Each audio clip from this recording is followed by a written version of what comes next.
I'm all my really good stuff is off with on its way to Cajun for the wheels. I even broke down. I broke down and sold the magic card that I've had the longest, the one I was hanging on to. You had to sell it. I sold it for like $35. Yeah. Well, I mean, I don't have that many coin stuff, but I got cards out the wazoo because my channel, I have coin people, I have card people. Right. There are a number of coin people who are apparently pissed at me, and half of them I don't know why. Some of them I do.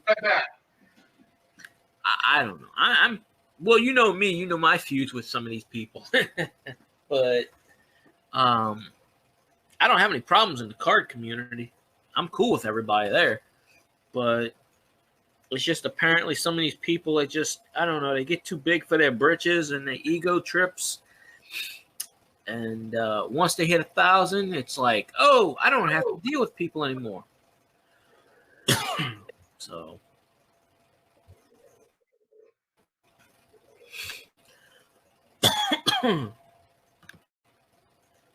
Read It Edge. Thank you, Read It Edge. I'll get you back in the morning because I have to figure out who to. YouTube has me on I can't add anybody without deleting anybody because apparently I hit the magic number of 1,000. Oh, I've been at that number for like 8 or 9 months. That's why ad for ad, goal for goal, networking BS doesn't work. Because if you don't add the person back, they will not stay on your channel. And I explain to people, I can add you, but I have to delete someone to add you. So I have to go to the inactive channel, you know? Right. Yeah, YouTube's kind of funny like that. I'm like sitting at 1,000 literally, and it tells me cannot add unless delete. So I have to go through the whole list and say, let's see, I haven't watched this guy. And but I deleted 3 people that I don't watch anymore. And 3 people I'm not going on their channels anymore. So I can add a few people back, but the whole follow for follow, it doesn't work. And I tell these people in the networking streams, it does not work. And they were like, oh, it works for me. Well, I don't know, you know. Well, that's because they only have like 200 or 300 people at the time that they're subscribed to. I mean, I'm up to over 700. I'm at 8. Yeah. Well, I'm at 1,000 people subscribed, and I have 820 subscribers. So a lot of people I added have not added me back. But that's right. Okay because I don't ask people to add me back. It's their option because YouTube only gives you 1,000 slots to add, so everyone's valuable. And I don't do giveaways, so that's another reason why people don't add me. Because I'm not going to get spammed and stuff. So, you know, that's how I look at it. See, and I do giveaways and stuff, but like right now, I wanted to do one during this channel. I can't because I don't have the money right now to send out certain packages that I'm sitting on that I need to get out. So I really don't need to add to that bill needlessly. Well, I can sell stuff because I have stamps out the wazoo that I just years ago I bought a bunch of forever stamps. I never mail. So I got like literally like 6 or 7 things of packs of forever stamps. Oh, wow. So that's not a problem for me. Nice. No, but I win so many giveaways lately. I just put out a video earlier. So, you know. I just hope Michael Mullins ain't in the stream.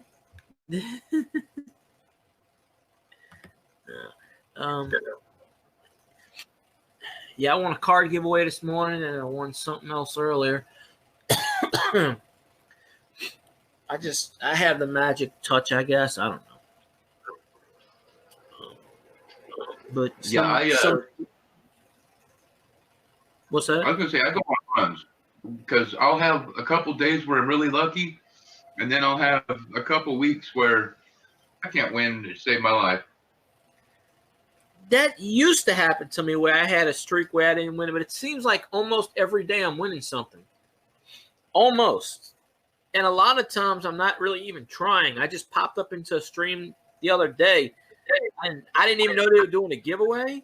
And it was like pick a number from 1 to 30. And I said 17. And he goes, you won. And I go, what did I win? I had no idea. So what's your channel about anyway? My channel?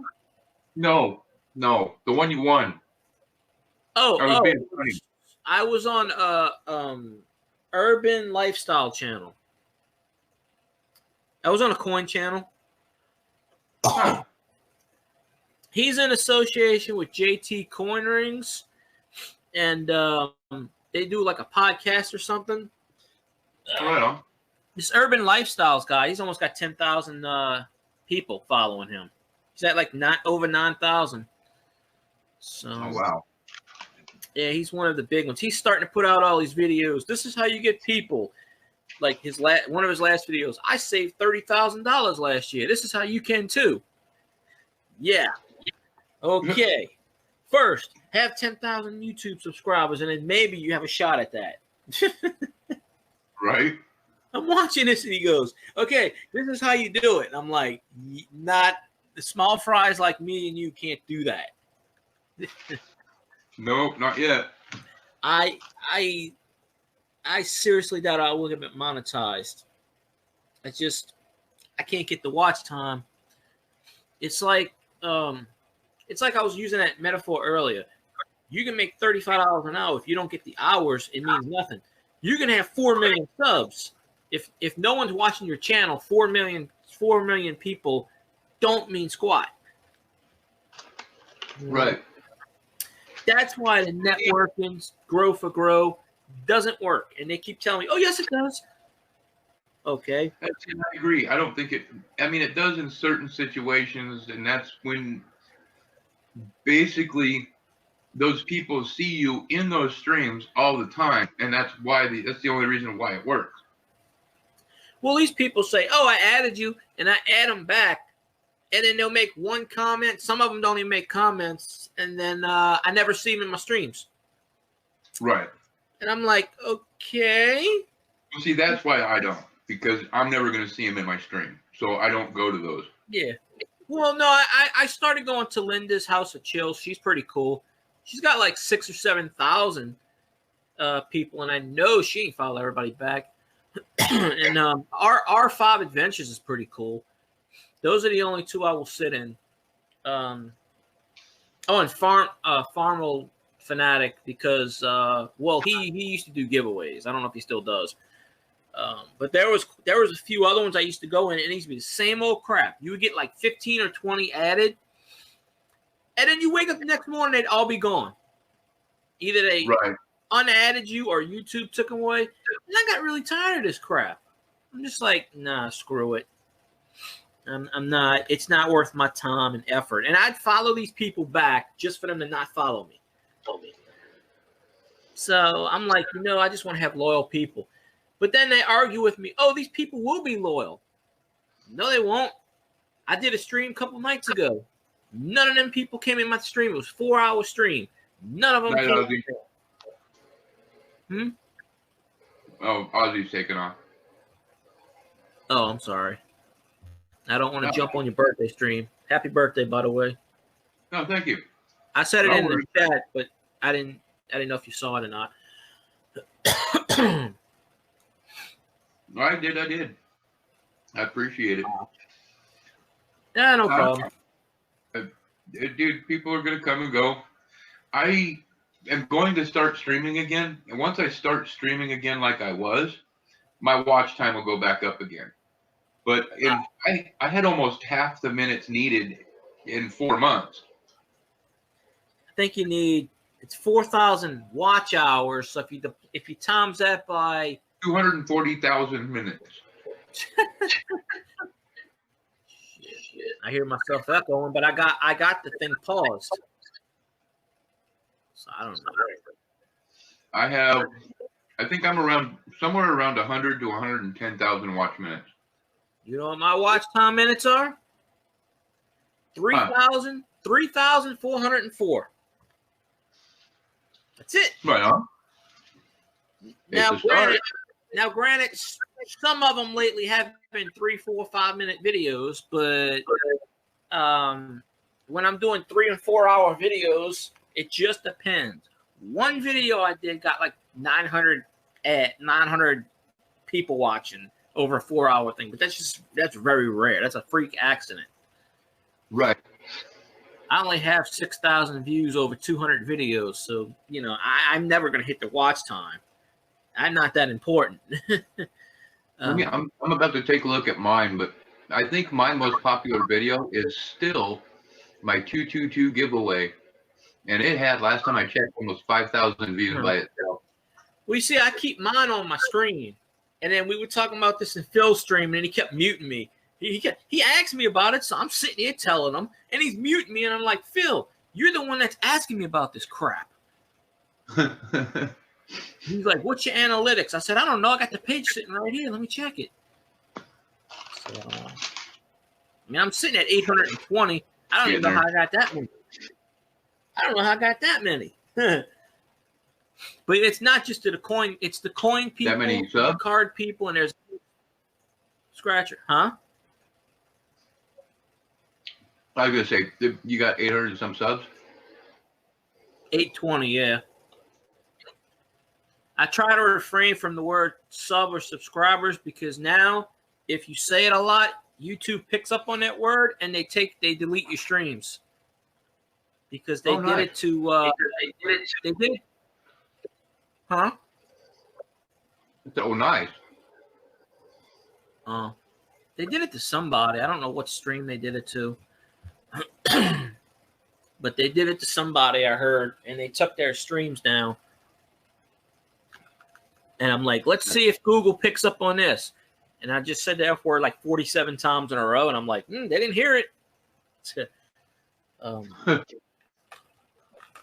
Yeah, yeah. YouTube says in order to monetize, if you swear a lot, they won't monetize your channel.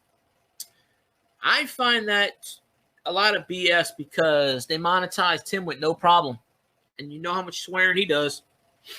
Right. Yeah, I don't really particularly go on his channel too much anymore because he said something to me last week that pissed me off. So, you know, I don't go on people's channels to get yelled at. Right. So I just said, you know what? Deal with it. I mean, I popped in there today for a brief second because I wanted to tell Michael Mullins to, but I have him blocked still. So, because he's been ragging all week about his damn Seahawks, and his Seahawks lost. So, and yet he ain't anywhere around. So I don't know. Plus, oh wow, that my great 2019 D Lowell giveaway actually surpassed the 222 giveaway finally. Oh, that's pretty good. I've got I have 9.6 thousand views. My watch time in minutes is 100K dead on, and I'm at 491 subscribers. Both of my channels combined. Oh, you count my friend's 2 channels. All 4 channels combined don't even come to that. You pretty much beat me in one video.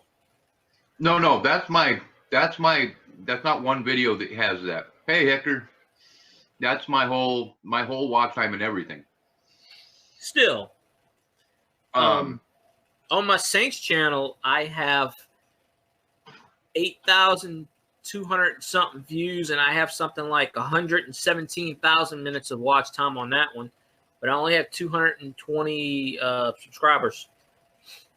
And I didn't really post anything for like 4 months in between the seasons, so it's just starting to build it up again. But I did one video last year that got 2,000 views on it. Nice. And yeah, it was just a free. I had like 68 people in the chat room at one time, and I'm like, where did you people come from? I never duplicated it again. Right. Hey, Hector, you want to come up on and show off some coins or something? Yeah. Somebody jump on. That way I won't have to talk as much. I'm glad you're covering my ass, because honestly, I started to run out of stuff to talk about. It's going to take me a minute to get back into the swing of things on streaming, and because I used to do 3-4 hour streams, sometimes a couple times a day. So I did one the other night. I did a stream for an hour and a half on my Saints channel. I'm sitting there, I'm debating with this dude, and this guy is telling me he's a Saints fan. I did a stream for an hour and a half on my Saints channel. Why do I hear feedback on my awful voice? Hey, Hector. Hello. How you guys doing? Yeah, Hector. Doing good. But, not much. Yeah, I want to show you one of my coins. Go for it. You have the floor. All right. Let's see if I can get this working. I'm still getting used to this, so. I got a cough. Oh. Uh-oh. I didn't do it, I swear. No, I did it. I'm sorry, Hector. No. That was my fault. I noticed on the bottom it's different, so I guess maybe you can critique it or something. I don't know. I was trying to figure out how to put him up there, but it. Oh, I don't know how to do that. I never fooled how to do Hangouts. Someone told me this is easy, but I really don't know. So we'll go. Oh no, I see what's going on. His devices aren't connected yet. I don't know what's going on. There we go. Wish I knew what's going on. It gave me devices not connected again, Hector.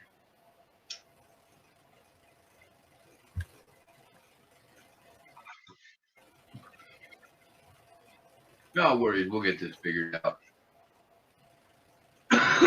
Oh yeah, of course. But like I tell you what, before, one of the things that's killing me right now is I really, really desperately want to get the claims straightened out and get those coins at Cajuns out so I can start actually going through coin again, because not having rolls to go through is all of its own. I've come to rely on this as kind of a calming type of thing for me. So not having them to go through is really, it's like not having my fix. No, for whatever reason, I don't really have a bank within walking distance. I mean, I used to have a bank within walking distance when I lived on the other side of town years ago. I just never thought about coin roll hunting. I just never, and I would go in the bank like every couple of days. I just never thought about it. Pretty much everything I've got, like 90%, I only bought a few things, but other than the giveaways before that is like random just change. Like I never saw it to collect bills, and I got tons of bills, old bills. I just get them in change. I still get them in change. You go to a Chinese place, you're guaranteed to get an old bill. That's funny. I got that $5 bill from 1950. Got it back in change in a Chinese place. I'm like, holy crap. I go to Walmart. I used to get bills from the 40s and 50s. Oh, wow. Just randomly. That's how I got, like, sometimes I got most of that. Except for that Morgan, I sold it to Tim, and I really sold it high. Huh? I'll go to the bank when I go in and I'm going to say get a box for the stream. Before I get the box, I will go and there he is. How about now?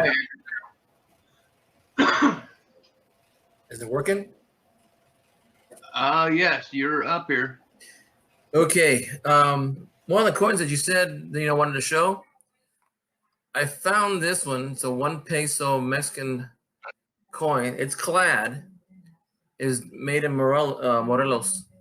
And I just hit it by 1 year.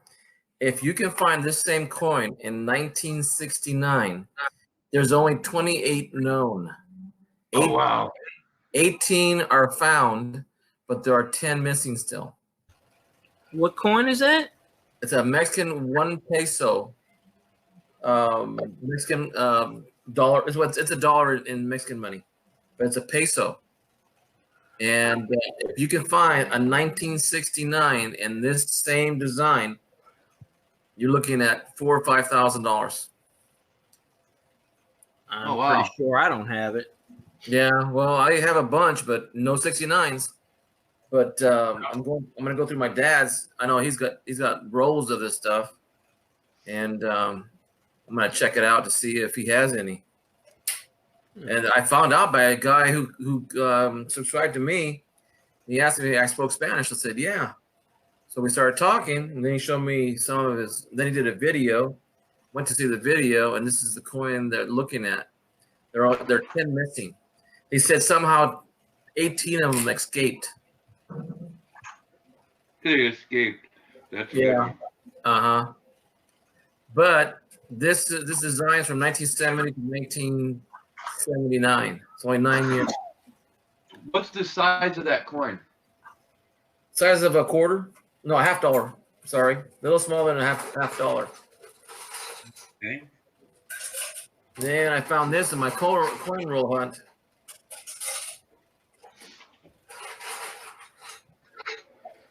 Oh, very nice. It's kind of beat up, so not compared to my.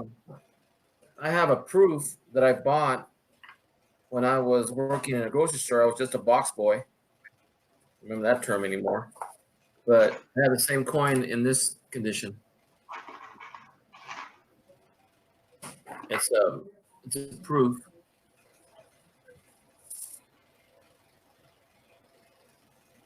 Same thing. The S is written in the front. Oh. I need to figure out how to actually put you on full screen. Just tap me on my screen. I think you right-click it.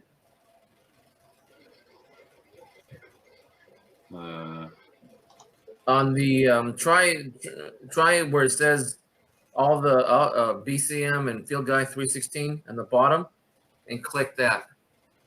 My picture. Okay, hold on.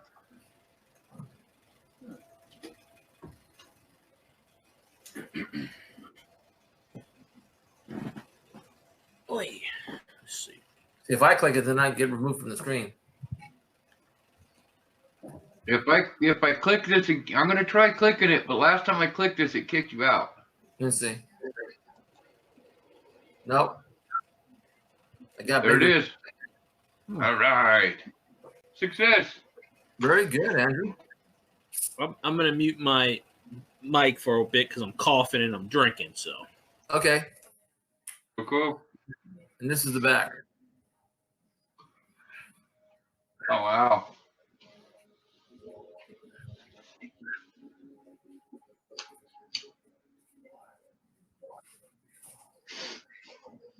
I looked for any errors on this, but I couldn't find anything. Nothing out of the ordinary. That came out of a roll? No, this one came out. I bought this. I was working at a grocery store when I was a box boy. And I bought one for myself and I bought one for my dad because he collects coins too. And I just happened to buy it, and it was only like $3 at that time, if I remember correctly. And then this one, I found today, outside on the ground. Is it no? It's not the double. Yeah, I was hoping for something at least. Look at the bottom right hand. Look at the bottom right hand side of the log underneath him. Like up just a little bit. In my book, I have like maybe 20 or 31 cent of those and like the variations, but I never really collected them. I didn't even know what the big deal was until they said, "Oh, it's a low mintage," and I'm like, "Okay, well." By that time, I never saw them.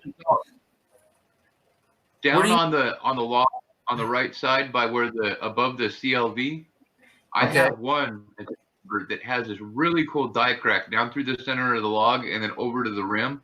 Uh-huh. I've only found one like it so far. Wow. Yeah, that's. And I have like double thumbs.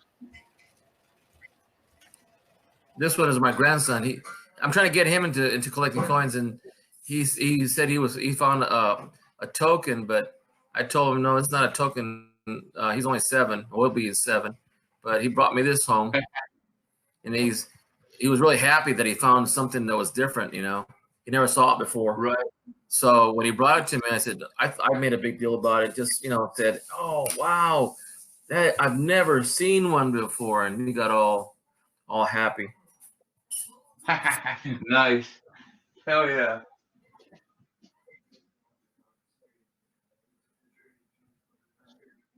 William Harrison.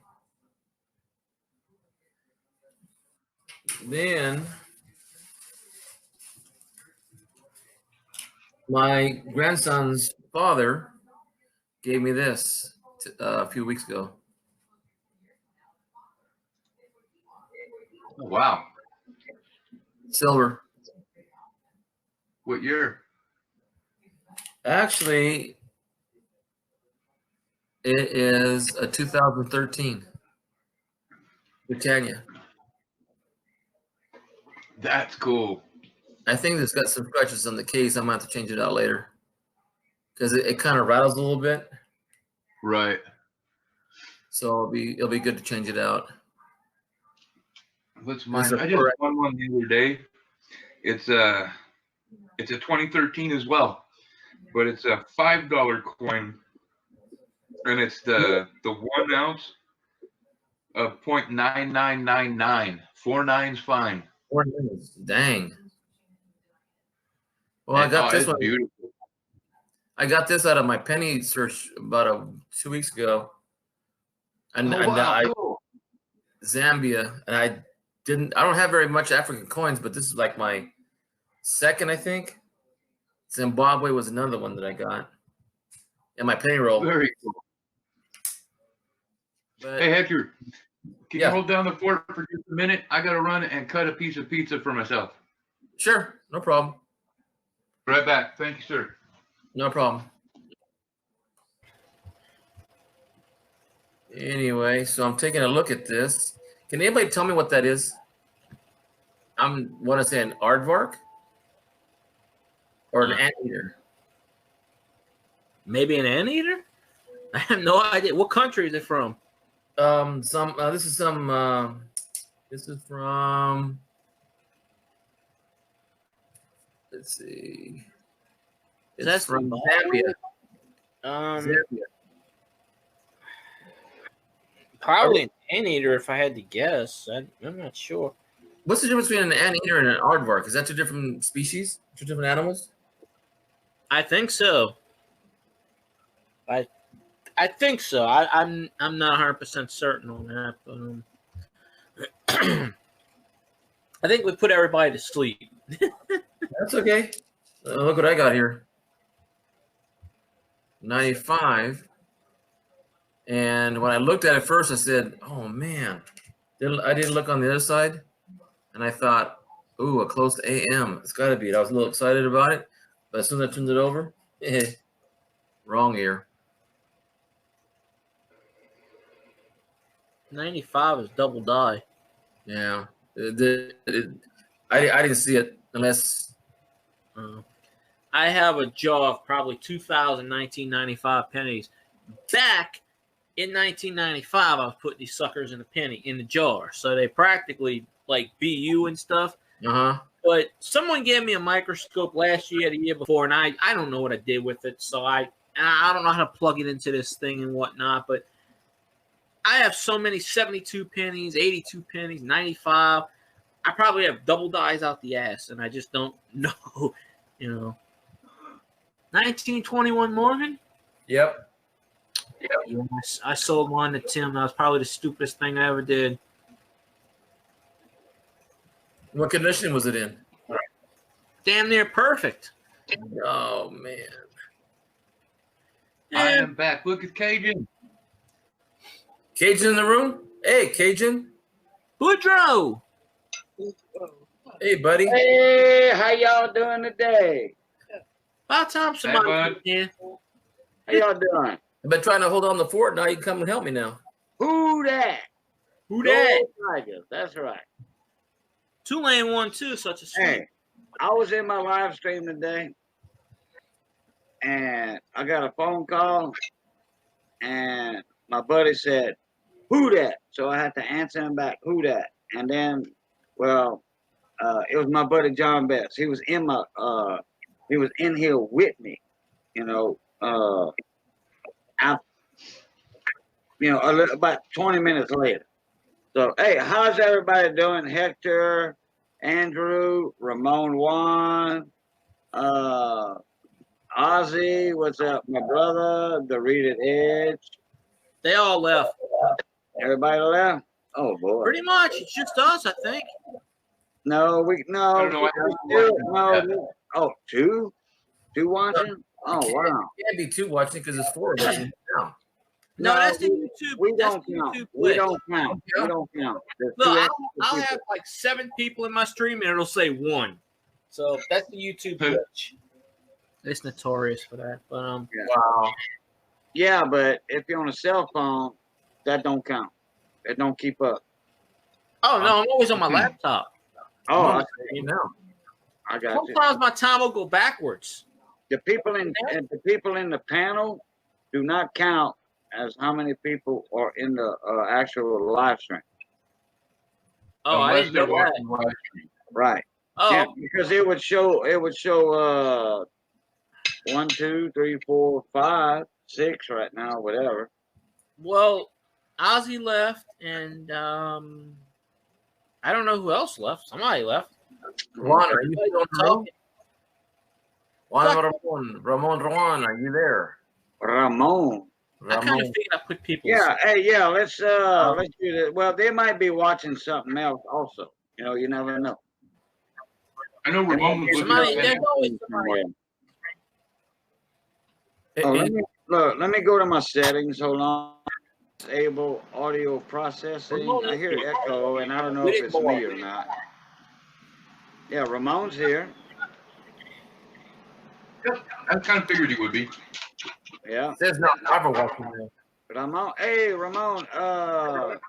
That spot you bought for Crystal Ward, she won. Oh, nice. Okay, I went to my settings. I'm gonna give y'all a little trick here. If anybody thinks there's a little slightest echo in the panel by one of us, you just go to your settings wheel in StreamYard right there, and you click that, and you go all the way to the bottom, and you see that disable audio processing. You click that box, you hit done, it brings you back in, and boom. That's the dark. How does mine sound now? Now it sounds crazy. Cage, you can hear me? Yeah, I can hear everybody. Uh-oh, Good. guess what? Hold on a sec. Hold on, let me You got the echo on it. Okay, I did away with the box. Let's see if that works. Maybe somebody else. It was fun. If anybody else click that box, then unclick it. Undo it. Yeah, because we weren't echoing until I did that. Or until I said that.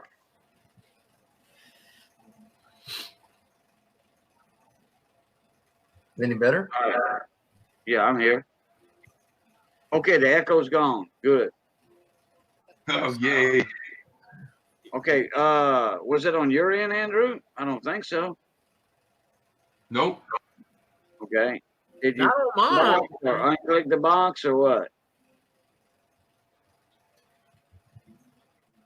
Who you asking? Me? No, Andrew. Oh. Mon ami. Uh-oh. He's not answering. Oh, he He probably went to the woods. Oh, He okay. went to the woods for a sec, probably. I'm still here. Oh, there you go. There's Andrew. I didn't hear really. I'm eating a piece of pizza. You need a what? So I'm Yeah, eating a piece of pizza, my birthday pizza. Oh, it's your birthday right now? Yes, sir. Well, bon fête, man. Bon fête. Thank you. I know what bong means. What does fet mean? Bon fête. FET? Good, happy birthday. Oh. Bon fête. Fête is like a festival, Uh-huh. you know, an event. Bon fête means happy birthday in French. It's that Cajun French. Yeah, it's French. If any French. Bon anniversaire. Bon anniversaire. Happy anniversary. Yeah. Some people will say bon anniversaire. You know, it's the anniversary of your birth year. But a lot of people just say bon fête. Be surprised when I took French in high school. I sucked at it, but I could pick it up from people speaking it. Yeah, when I went to school, they discouraged speaking French on the school ground. Then when my sister went to school, they was teaching French. Yeah. And then they, you know, that's when they started codicil and all that. You know, counseling on development of French in Louisiana. Then they started promoting French, Cajun French, not just French. Oh yeah. That's I learned about all kinds of stuff growing up. being from the parish, we learned about the Isleños and all that stuff. You know, that culture. What, you from the parish? Yep. You from Avals Parish? No, that's where not that parish. That's where my aunt lives at Navoyles. Oh yeah, because that's what we call the parish. No, I'm talking about Chalmette. Oh, okay. We call Chalmette the parish down there. Oh, just that little area. Okay. You know, it's kind of funny you guys are talking about languages, and I'm an English teacher for 10 years, and I was a physical education teacher for the last 5 years. And when I was teaching English, they tried to get me to teach a Spanish class because I spoke Spanish. And I did. I taught 5 classes of English and 1 of Spanish. And I could not believe even the English kids could not pass English class. So I thought, okay, kids speak Spanish, they should be able to pass it, right? Nope, same thing. Well, it's because of the adjectives, the verbs, adverbs. It's because of the way they're not the way interested in that. It's the way they're teaching it anymore. Because here's the thing: when my kids were in dance, their dance teacher was a 180-year-old German woman who immigrated properly over here, precisely. And actually, my kids' great grandma immigrated from Cuba, and she's Castilian Spanish. And both of them speak flawless English. And when I'm in a situation where I'm like that, I was raised long ago enough in Wyoming that they taught it. And so one of those ladies' favorite things about me was I was one of the only people they knew to speak proper English with them. Right. And now Hector will have a story for you on speaking proper English, proper Spanish, and all that. And he's told me the story in my live streams, in his live streams. I think it was his uncle or his grandfather or something like that. My grandfather. Grandfather, yeah. If you're going to speak a language, speak it right. And my grandfather spoke 7 languages. He grew up in San Francisco as an 11-year-old boy. And the reason why he was motivated to speak 7 languages is because if you don't work, you don't eat. This is back in the 1900s. So as an 11-year-old boy, he almost got shanghaied to China as a cabin boy. But the night that he got picked up and dashed away, he jumped ship and swam back to shore. didn't get eaten up by sharks and the cold weather or anything like that. And he made it. And then he started working again on the docks of San Francisco, unloading ships. And there was Russians and Italians and Japanese and some speaking in Spanish and Italian. And he made it so well that he bought his own little place, not much of a house, but it was a home. And then he went back to Mexico, came back to the United States, went back to Mexico, went back to the United States. And then he started working in Siskiyou County doing railroad tracks. So he started learning Chinese and Japanese when a lot of Asians came over to build railroad tracks. Right. And then they cut off the immigration, but there was still plenty of people. So when he moved down to Fresno County, he started being a translator. And my dad spoke 3 languages, learning Russian also during the war, World War II, that is. So he told us that when we speak English in the correct pronunciation, and Spanish in the same pronunciation, and Italian.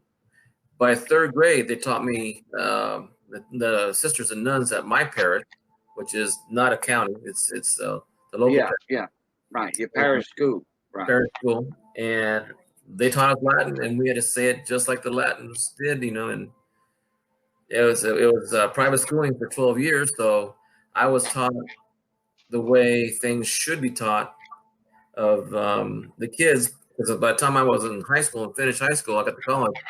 College was easy compared to my high school days.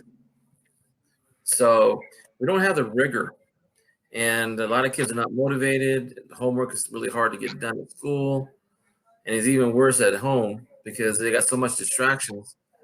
And most of my kids, their parents are working double jobs, so homework is like second thought. Oh, I could have done it. That's okay. They don't do it. But yeah, you were not the so-called party dude in college. yeah, You probably hit a couple, but you went to college for a reason, not just a party. my dad always said, you do everything for a purpose. Everything for a purpose. Yeah. And there are a couple of types of Spanish. You got your Castilian Spanish, which the ruler back then wanted everybody to speak like him so nobody would make fun of him. Right. So, and I know a couple of guys that can speak Castilian Spanish, and they can make it sound like Castilian Spanish. Yeah. It's like when they say corazón. Corazón means heart, but in Spain they say corazón. More of a TH sound with an S combined with it. Yeah, I think what Castilian Spanish is like the lisp. Mm-hmm. Hey Andrew, you says I'm your here. is Black Cloud Mining. Is that do you actually do like tunnel mining or mining on the side mountain, or There's a story. There's a story behind that, and I know the story, but I'll let Andrew tell it. Okay, Andrew. Actually, our load claims, there's a couple adits on the claims, but nothing that's going to produce. No, I know where the gold is, and I have to put tunnels in there. That's coming. Right now, we can pretty much get placer, excuse me. And then we've got silver ore actually down in the Bradshaws on that claim. No tunnels though. Now we do have a mine that's like within a mile that we like to go play in and explore. Tell him, us, what have you, how the name came about, Black Cloud Mining. Okay. Yeah, Philip and I were, and now Black Cloud actually comes from a couple different theories here, because when you use your stuffer bottle and you get a bunch of your gold and a bunch of black sand up in there, when you swirl it around, it looks like a black cloud. Well, we also we rely pretty heavily on the monsoon season and the black clouds to move our dirt here. Anyways, I came up with dirty laundry prospecting. And then Phil comes up with Black Cloud Mining, and somehow I ended up with Black Cloud Mining name, and he ended up with Dirty Laundry Prospecting. Yeah. Then he finally changed. Yeah. He did.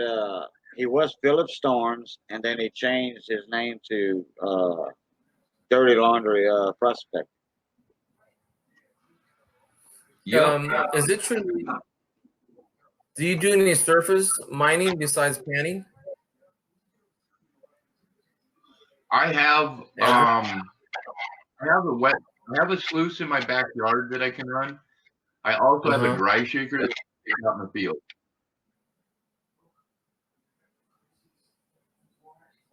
My dad was born up in the mountains. He was born near Yosemite National Park. Well, actually, it was in the park, but they changed the boundaries after a few years because the county annexed part of the county of where he was born. But it used to be in Yosemite National Park within the boundaries. But in places in Yosemite, you can't pick up a rock or nothing because somebody found, I guess, a small nugget. Maybe it was like maybe 15-gram size nugget. And people heard about it. They started picking up all these rocks, thinking that it might be part of gold, and so they annexed it and they couldn't pan up there no more. But there's a lot of places up there that have gold at the end of their names, like it was Coarse Gold and Oakhurst Gold, Black Gold City. All those towns that are up there that are now. I call it ghost town now, but they were starting to mine it up a lot near the rivers. Right. We've got an area like that here where you can't disturb a damn thing, and it's because of the Indian reservation. It's the Wallapai Mountains, and there's good gold up there, but you get caught, you're done. Yeah, they said they're going to allow what do they call it? Metal detecting, surface detecting only, and you can only dig, I don't know, for a couple of, maybe not even a couple of feet, maybe some crazy number, like maybe 15 inches. Right. And you got to get a permit, and anything you find, you got to declare it, and you got to share it with the state and the federal government. I don't know what the percentages are.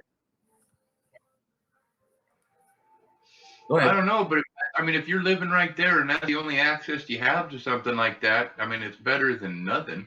Yeah, that's true. That's how I look at it. Because honestly, it's all the way up until I found this rock, and I swear it was literally 40 feet from my garage, and it's been there. This rock literally has been there for years, and a small rock can fit in one hand. Not that heavy. There is so much gold and electrum and silver in this thing that it is insane. I'm crushing it by hand and pinning it, and it's just so now I'm stuck. Do you go across the road with a bucket and start? Does he fire my sluice up and start running the lot across the street? Kind of driving me nuts here. Wow. Because we actually found gold, really our gold. We found about 2.5, 3 miles away on a hillside, in a ravine. That one I'm dying to get to. There was a friend.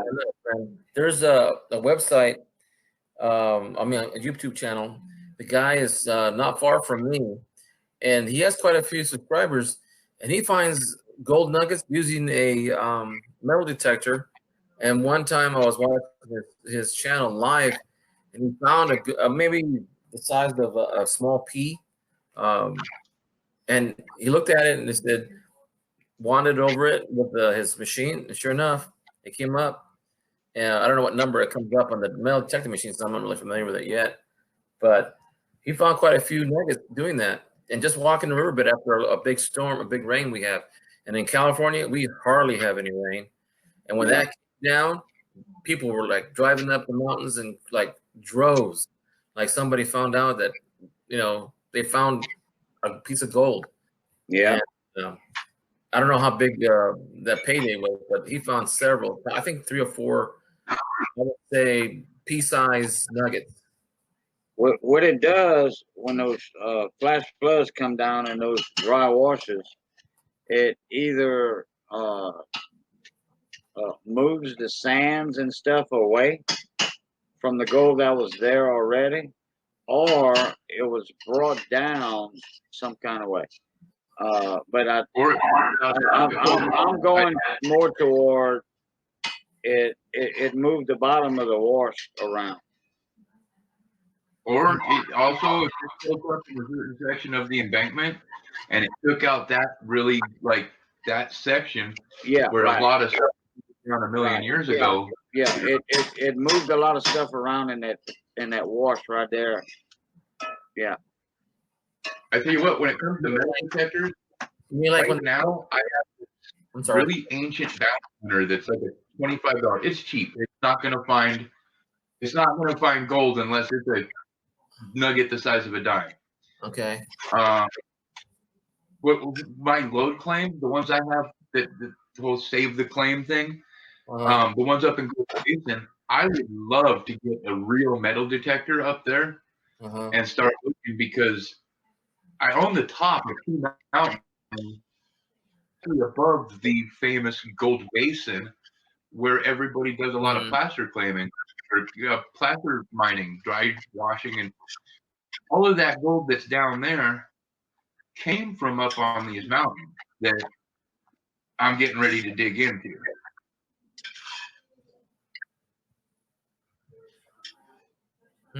As long as I can keep a hold of it. I don't see too much panning in our area because there's hardly any water to use in the first place. So, I mean, like the river where I used to fish at the top, you could fish, but all that water has been diverted. So the rest of the river dries until it leaves California on the coast. But the pan gold up here, and you don't have a flow. That's why I guess they use more medical detectors than anything else. I pack water in frequently here. Gallons of it in the car, and then you just take a small tote and put as much water in there as you need, and it's about the only way to do it. If you're going to pan here in the field, that's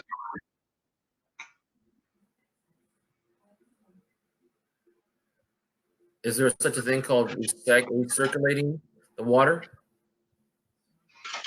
You could, but I mean, then you're talking you want to pump and stuff like that. Yeah. I mean, if I'm going to have a pump out in the field, I might as well have my sluice.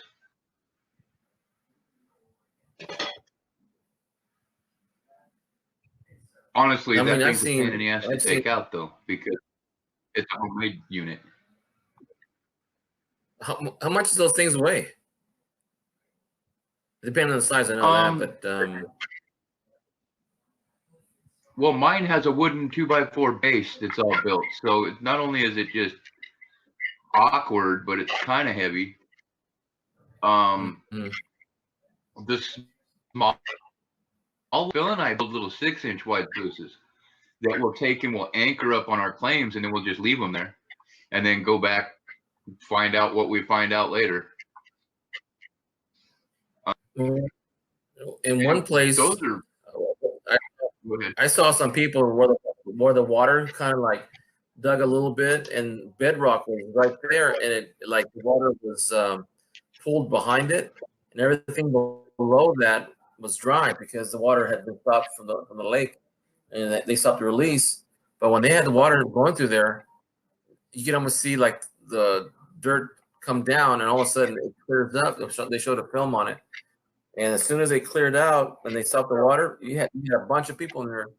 They made a little documentary on Fresno that people are destroying the environment but they were digging like crazy. I mean, nothing all by hand, nothing like machines. Huh. But when we have a rain, good. I mean, if we get 4 inches, people are out there. We hardly get that much. Well, especially if it's a situation where you can walk along and pick it up, but you can't dig. Mm-hmm. You're relying on that water to do the digging for you.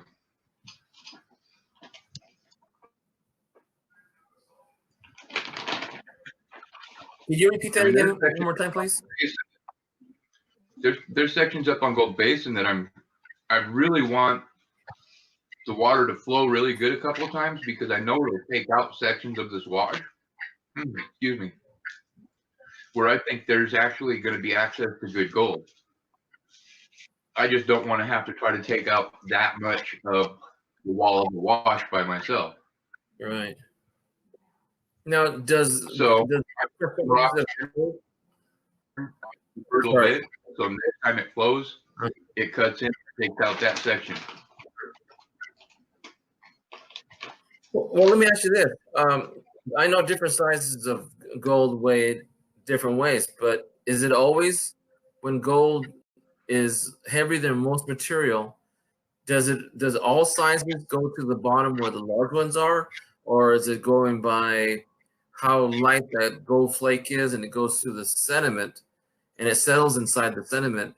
Does the heavier ones always go further deeper, or it doesn't matter? Yeah, the heavier ones are going to hit the bottom first for sure, because you got to figure one of the reasons why we use an anti-surfactant like Dawn dish soap or Jet Dry is because I don't give a shit how heavy it is, gold floats. Mm-hmm. The surface tension of the water can snatch small flake stuff that you can just visibly see, and it'll snatch it and have it right there up at the top of the water. So yeah, you got to really be careful. But I mean, the flour stuff and everything like that, once you have everything under the water, even the flour gold, the really light, small pieces, should be down there with the other big pieces, where you're going to start really running into issues and when you start getting into your heavies like your garnets and your black sands, because then you got to really pay attention to what you're doing, because gold will leave with it. But I mean, it's just a patience thing. If you're in a hurry, you're going to lose gold. Right. Your time, so what you're doing, you should be able to recover it all. Now, do you have like a long section, or do you have like 3 6-foot sections or 2-foot sections? I mean, I'm not sure if distance will help you capture even the minute gold flakes. As far as my sluice goes, it's actually only a 2.5-foot run.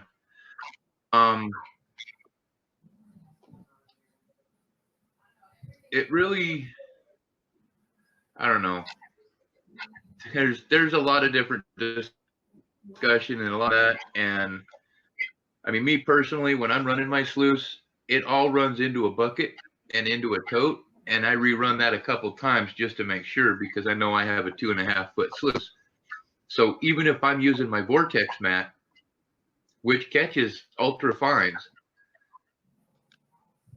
even if something out on it 2-3 times, it's definitely, I'm going to have it all.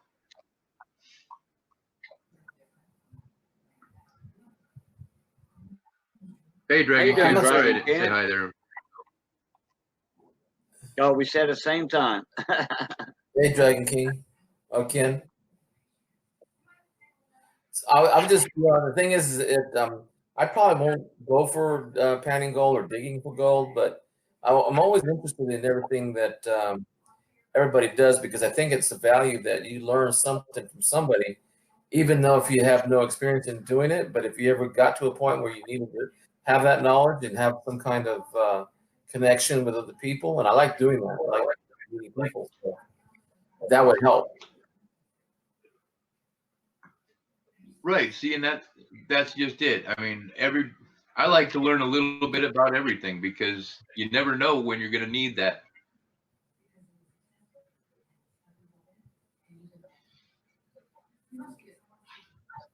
So, what do you collect coins too, ECM, Andrew? Oh yeah. Oh yeah. Oh yeah, he does. I'm just back in. I'm just back into it, and I'm going to be retiring next year.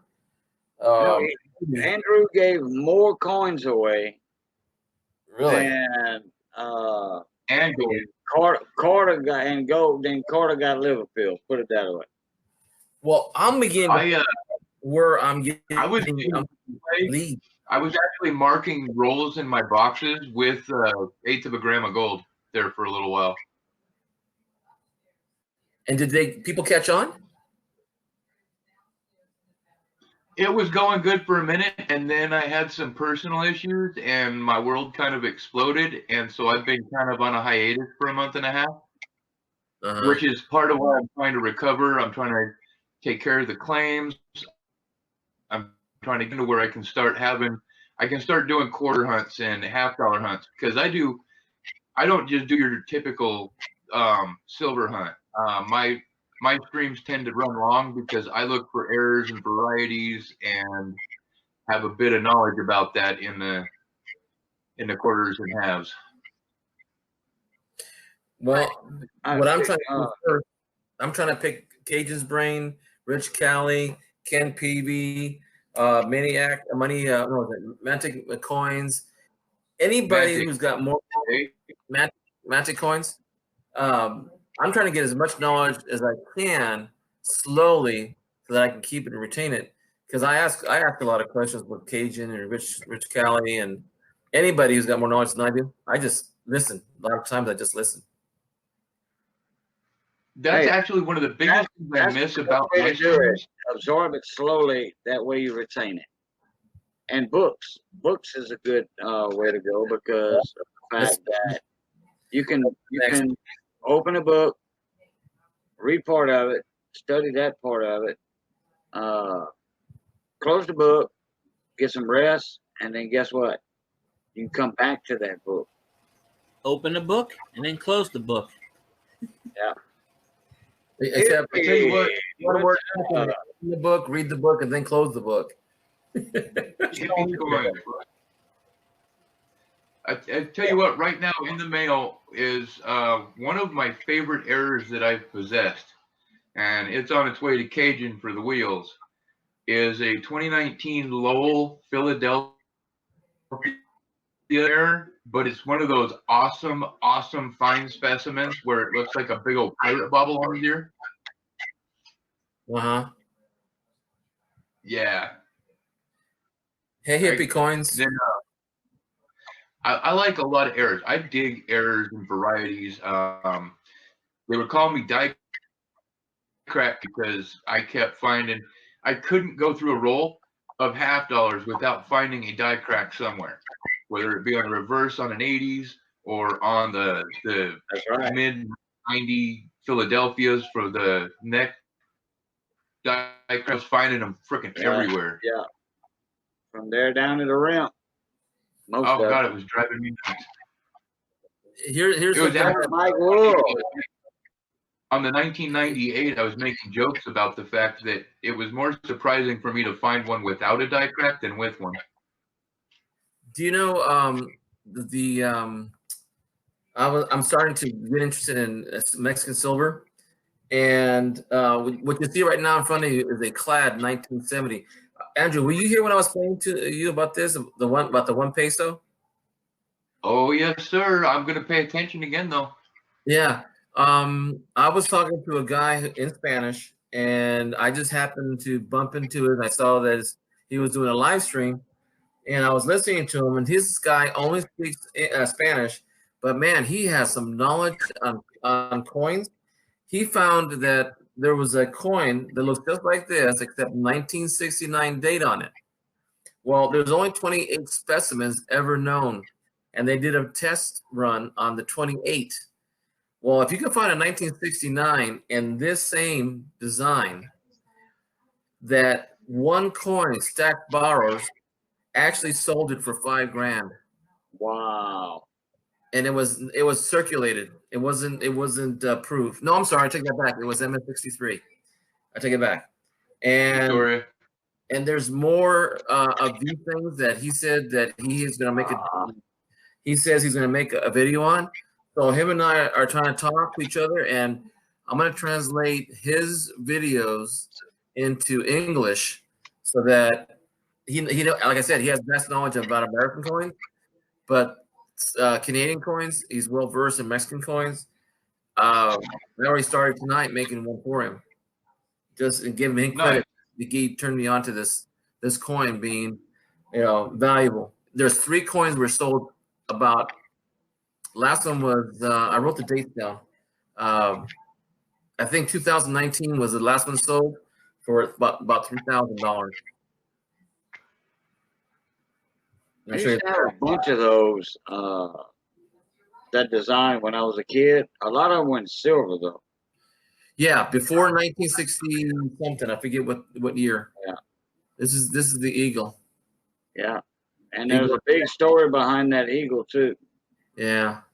This is where the Indians were looking for a place, and they had a story about an eagle on a cactus devouring a serpent, and that's where they stopped their travel through North America, and it was called Tenochtitlan.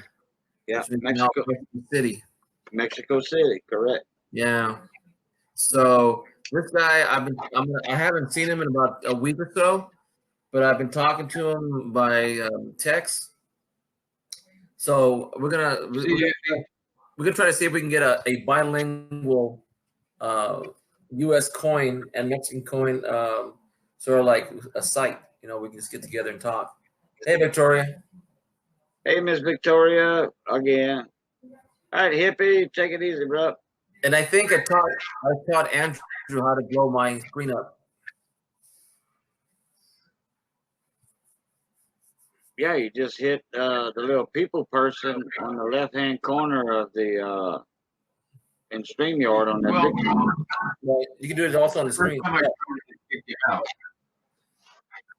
And then all you do is just click on that people person again, and it'll put it back regular, everything back regular, like that.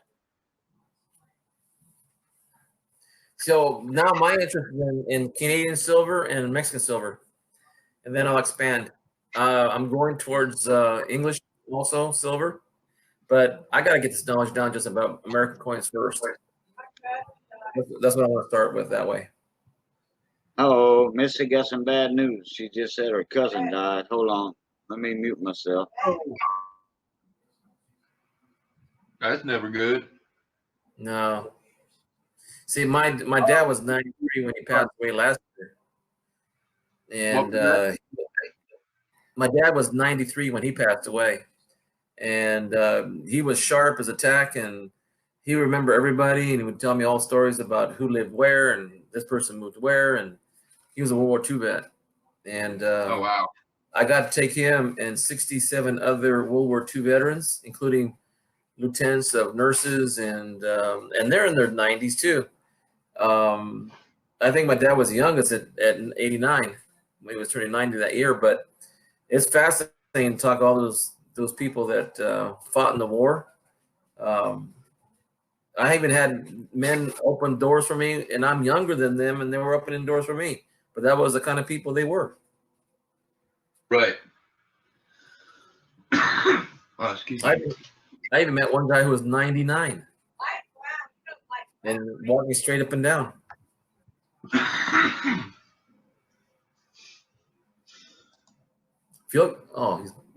I'm the only one talking now.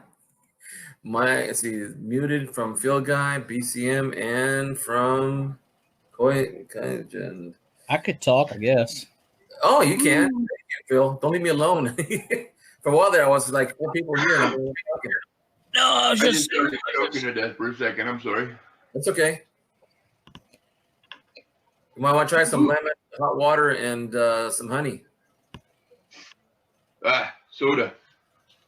Oh, well, depends on what soda. Coke? Well, no, actually, it's Pepsi, but Well, actually, I think that's Pepsi is sick, flat. but I need a cigarette.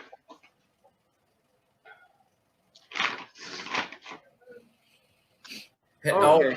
I've got to tell you, I'll quit this time. before I forget, the guy's name, his name is Numicista del Corazon. I see. Okay. That's his name. That's the English version. But he was the one that was like he knew a lot about coins. I tell you, I think he's got a large following too. Let me see if I can find it again and see if what's his following. It's pretty big.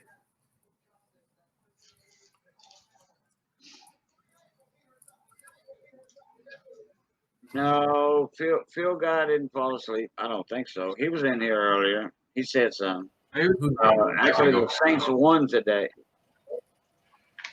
Mike Wolf in here. Yeah. Oh, it's Cowgirl Hate Week. That's who we play Yeah, now. the Saints beat the Chicken Hawks today. Yeah, Oh, geez. yeah. I noticed that. I noticed that Michael Mullins is hiding in every stream. He's nowhere to be found. I wonder why. Why is that? Because we beat his team. Oh, He's in hiding. Just like the Cowgirls fans are going to be in hiding next week when we beat the Cowgirls. Well, that's going to be a good game because a tight game because of some injuries. Oh, wait. You want to hear something, Cajun? I was on my channel talking, and this is a Saints fan sitting there telling me Lattimore is garbage. He's Who? like, Marshawn Lattimore saying he's garbage. He's the worst cornerback we have. Don't know it. He's excuse me. the best one. I'm not familiar with that name. He's been on the team 3 years. Well, that's probably why I'm not familiar with him. Oh. But it wasn't my wife's cousin that died. It was my wife's cousin's wife, which is an in-law outlaw. So Someone down that way. yeah, in-law outlaw. So Oh. young too, young. Hmm. Well, I guess we're gonna have to pay a visit to the funeral home for it. And then I met her at the funeral a while back. So I guess gonna go to that funeral. A couple days. I hate those. Just do what I do. Don't go to funerals. And not your own either. Yeah, I really don't like going to funeral homes unless it's somebody real close to me. Hospitals I try to stay away from unless I'm in them. Trying to get a job at a hospital. It's all sick people over there. And Or a hospital, of course. yeah, that's what I'm talking about. Oh, well, I got a hospital down the road from me. I'm trying to get a job there because it pays good. So I'm like, hey, but it takes forever to get there. It takes years and years. Yeah, well, it just depends on what department of the hospital you work in. If you're working in like a X-ray lab or something like that, an X-ray tech, yeah, well, you don't have sick people in there. Oh, no, this is just like the. But you work in the ER, yeah. Well, no, this one's like the not housekeeping, but it's a step above that. I don't remember its exact title. I mean, any medical field job is a good job. It pays well. And if you have a good immune system and got all your shots up to date, stuff like this, and that, and then you wear your mask like you're supposed to and your gloves, well, that's less chance of you getting I got a pretty decent immune catching system. a cold or whatever. as far as like, there are certain things I never had as a kid. Like I never had the measles, so if I saw someone with the measles, I'll stay away from them. Yeah. I had something at one time. I had some spots come up over me, I had chicken pox. I don't know what it was, and then the school sent me home, and Mama gave me a shot. My mom was a nurse for 35 years. My mom gave me a shot. 2 days later, I was back in school. Maybe chicken pox. I don't know. No idea. I don't know. Well, I've never had the measles, or the mumps. I never had the mumps neither. Thank God, because I was an active kid, and I wouldn't have had my kids right now. I'll put it that way. They say that stuff drops down there. Oh, true. But I don't want to catch all that stuff. No. Yeah, not me. I get nervous because when I go to the lab, which I go twice a week, if I walk in there and there's a bunch of people, there's more than 3 people in that waiting room, I'll sign my name. She knows she can find me out front smoking a cigarette, because there's no way in hell I'm going to be in a small room. I mean, I'm not antisocial. I just groups of people in small areas like Walmart. Walmart sets me into a panic attack. I just can't do it. You want to try? Because I did that way. And so one of my strokes that I had, and then after that stroke, I have these really bad anxiety attacks. It really kind of blew my mind because I never actually thought an anxiety attack was a real thing. Yeah. Oh, yeah. Wolf is that his wife had chickenpox, but it was like a form of shingles. My wife had shingles is a form of chickenpox. Yeah, I was just fixing to comment on that. My wife had it. Not good. No, if you had chicken pox, chances are you'll get shingles. Right. Well, I've had everything except for polio. That's making a comeback. Polio? Yeah. Well, I never had polio. I'm just saying that's the only thing I didn't get. No, it just supposedly it was wiped out and they had a few cases in the 90s, but now since parents don't want to vaccinate their kids, it's freaking coming back. They go, vaccinating kids is bad. I know. I'm like, what? And I'm working as a teacher. What do you think I feel sometimes? Yeah, all these celebrities like Jenny McCarthy and all saying, "Oh, no, don't vaccinate your kids. It's bad." Boo butter. She's got, I think, 2 or 3 kids with autism, and she's like, "I don't vaccinate my kids." Like, what? And you wonder why they're always sick. Yeah, you gotta get your immune system up. I think some places like Oregon, it was really a high cases, or some place in New York, that they really didn't want to have kids vaccinated, but the state turned around and said, "Nope, sorry, it's a health risk, a health issue. So you're going to have, religious beliefs or not, you're getting them vaccinated." Well, if your kids are not vaccinated, they don't have their shots, and you can't prove it. Guess what? They ain't going to school. Then you're going to have to homeschool. Yeah. Okay. Then you got to be approved to homeschool them. It's just a bad deal not vaccinating your kids. That's all. It's a bad deal. Okay, back to coins. I'm game for that. I'm ready. Drinking, smoking a pipe. Not me. Oh, your coin. Yep. Did you make that, or you had a coin like that and found with the pipe and the smoke coming up? I actually have that coin sitting in front of me. Found it coin roll hunting. Wow. I also have one that has Kennedy looking at Lincoln. I have that one too. I put that in a 2x2. Yeah. As a matter of fact, I have, most of it I have found coin roll hunting. I've only done like probably 10 or 15 boxes at the most. And I've seen, the water in the front. The water in the front's on. Okay. I was gonna say, my wife just came by. But I've seen less and less wheats and less memorials too in the last few boxes that I've been doing. Wow. Okay. I'm gonna actually.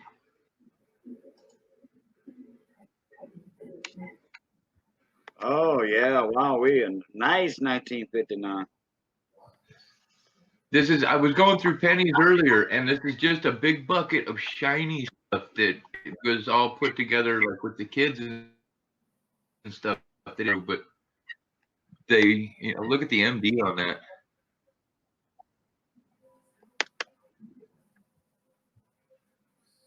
Yeah, I didn't realize that this thing was that nice.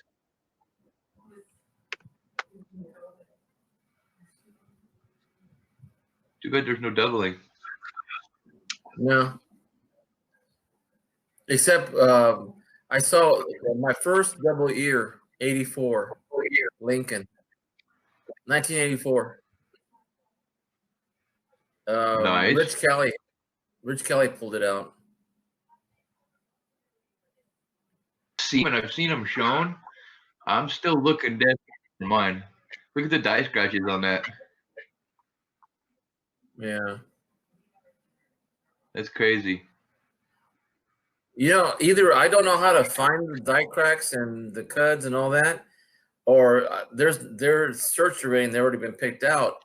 But I haven't seen too many. I've had one die crack. Ooh, is that die crack right there on the left side? Where?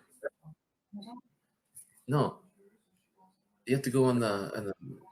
I'll do it.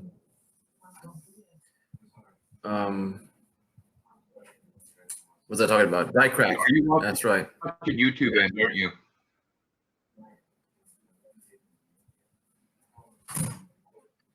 I didn't catch the last part. Talking about the last 59 I was looking at? Yes. So that was a die scratch from okay. polishing of the die. You could tell because there was a couple other ones right there with it that were identical and parallel. A die crack will usually be by itself. Well, hold on. I mean, where did I put it? There it is. These are die. Well, this is a die shatter, actually. I'm gonna have to get the focus in, right? This is like those are die cracks coming off the tip of the arrow to the rim. Oh yeah, that's your shield nickel. Yeah, this is the shield. It's an 1867 shield, and there's a down. Oh, there's another one down through the 6 too. I missed that the first time. Yeah, that's a shattered die right there. Yep. This is I'll be right back. special. All righty. Yeah, that's my favorite die crack, so to speak, quote unquote, that I have. I have other ones here somewhere. Might be one.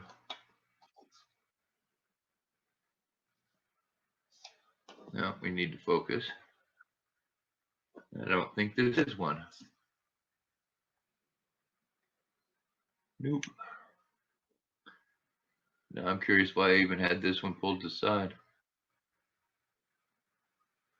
That is nasty.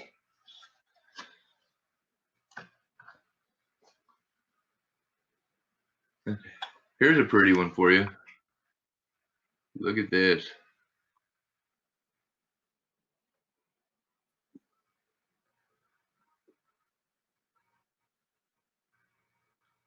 Still got a couple marks on the cheek and stuff, but for 1961, this thing is smooth.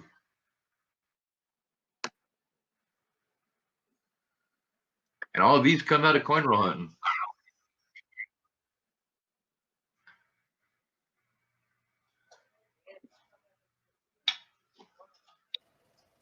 I've had luck like that, like 58, 59, 60, 61. Of course, I've never done coin roll hunting, but I noticed you can get a lot of like red coins like that, 50s, early 60s into the 70s.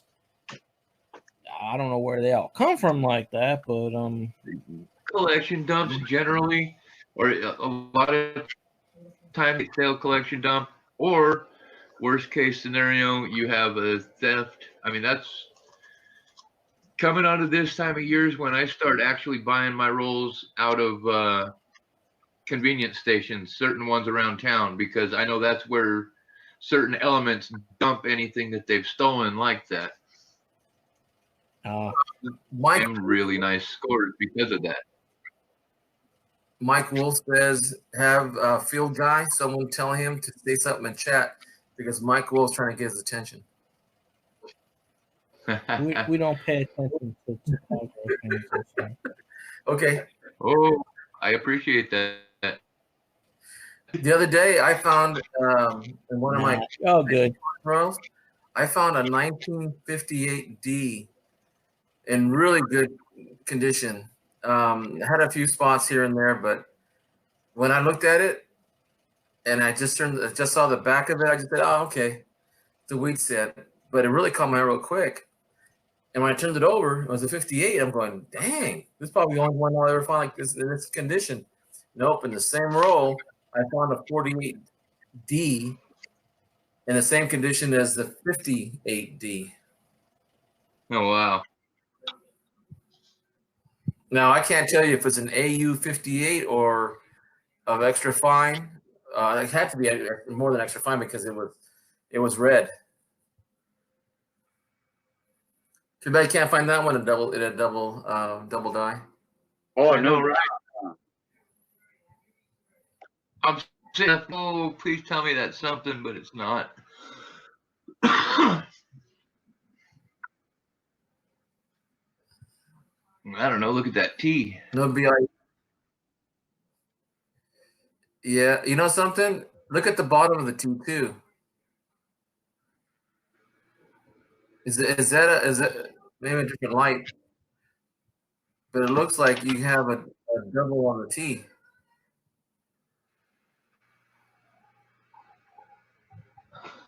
Oh, hey, field guy, type something in chat if you're still in here.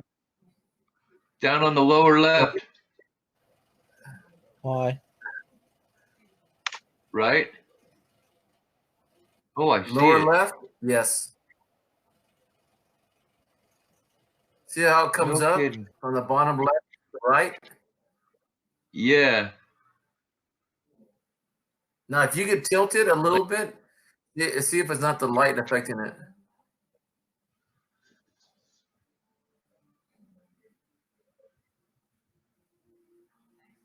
Well, that's definitely not the light.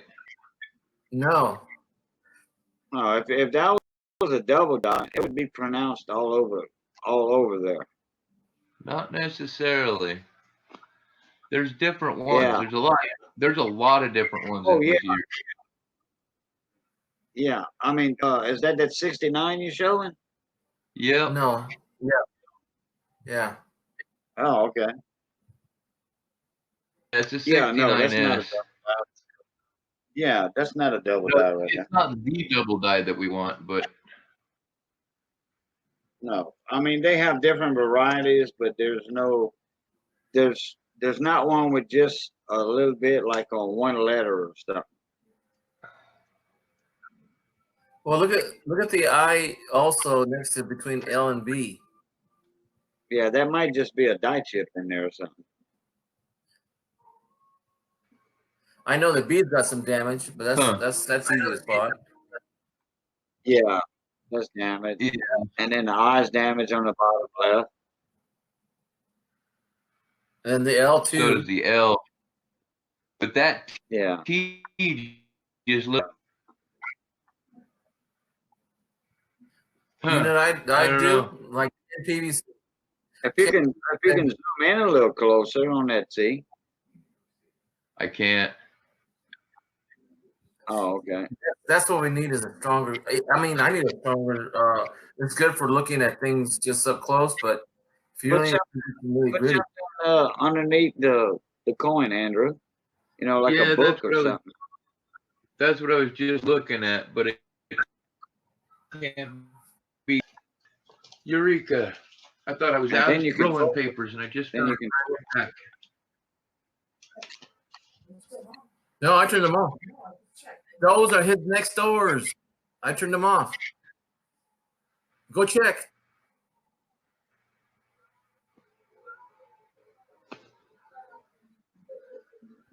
Yeah, I don't see no split serifs or anything in there like that.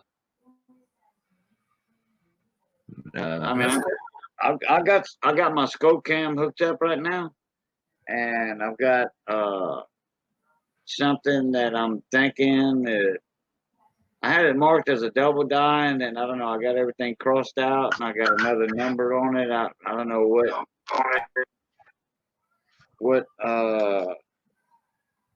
if it's a stage D, stage whatever, you know, but I Not for was close. thinking that was a double die.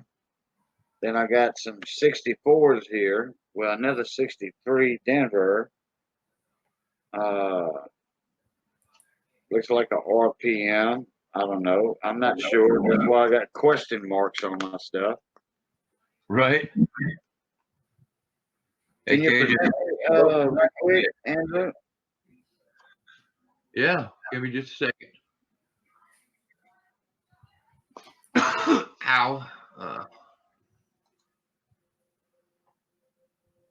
You know, you see that D right there? Hold on. Oh, that's a nice one. I didn't see that. Yeah. I mean, that's Very a nice. RPM. But I still have a question mark on the tag because you see the top of the D, how it is? And let me see if I can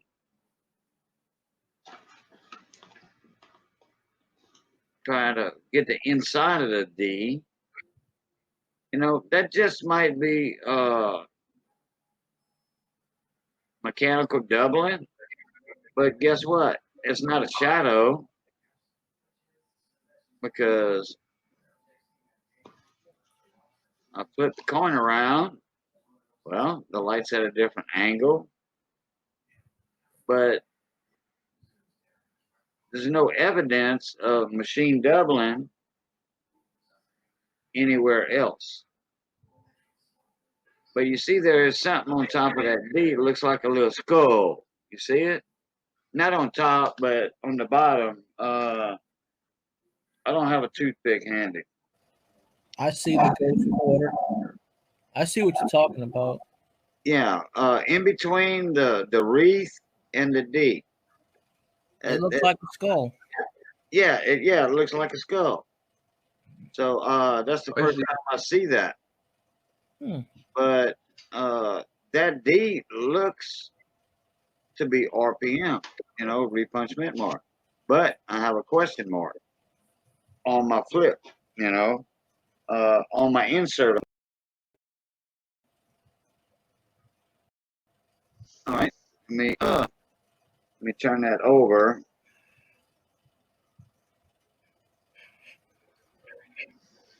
You know, the front ain't got nothing to do with the back for mechanical doubling on most coins. Look at the W, the top of the W. Yeah, and then O on the S, the W. Yeah. What am I looking at? But is that mechanical double? Hey, look how wide those letters are. I just can't match it up with anything on a website. So That's cool, Mike. let me move that one out to the side. Let me get this 64 right here. Oh wait, I have another 63, and I got it marked as DDO question mark. And all these are BU, free and uncirculated. And I've got dye markers on them also. You know, I've got diagnostics on these that match up with some of it. Now look at that one. Look at the W, the D, the G, the N. All those letters are fat. You see, It looks like a worry. you see splits everywhere, almost. I mean, it's a minor double dye. What about in trust? The R on top. Yeah. Is that a cud? No. That would be kind of like the supposedly doubling. No, a cud would be on the rim. Okay. That E. I mean, everything's just fat. Let me see if this is the one with the. I think I might have sent that coin off, gave that coin to somebody. Usually on the bottom of the neck, going through the ribbon, there would be a die crack, and then there would be a die crack on top of the head. I think that's on the 64s, if I'm not mistaken. And then there would be die cracks. Let me turn this over. Hey, Money Maniacs, how's it going? Hey, Money Maniacs, how you doing? And then there would be die cracks for a diagnostic going up that wing right there in that area. And I think like through E pluribus. Oh, look. Oh, that's not one. There are diagnostics on that. Look, see how that D looks like it's shifted a little bit? Let me see if I can get in a little closer. Yeah, okay, that's a repunch mitt mark right there. You see, you see the D? How it's tilted. It's on the inside. Well, I'm gonna do better than that. I'm gonna just turn it.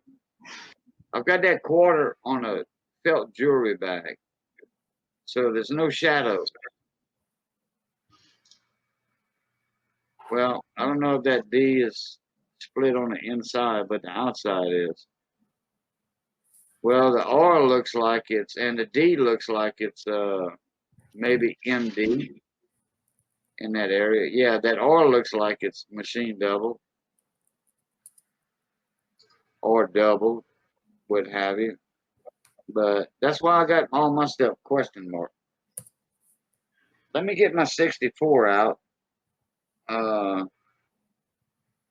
Let's see, where did I get that one? Oh, right there. I don't want to mix them up. But boy, I seen one time. I think I might have gave those away. And all these are BU.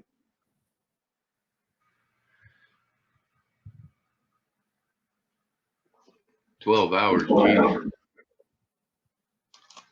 That would literally kill me right now.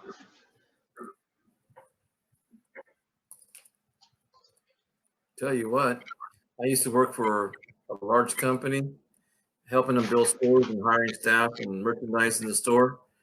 And I would work 12 to 16 hours a day, 6 days a week. And that was normal. And then when Christmas came around, I was working 7 days a week. The only day I had off was Christmas Day. I hate that right there. Look at that. Look at that scar on that rim.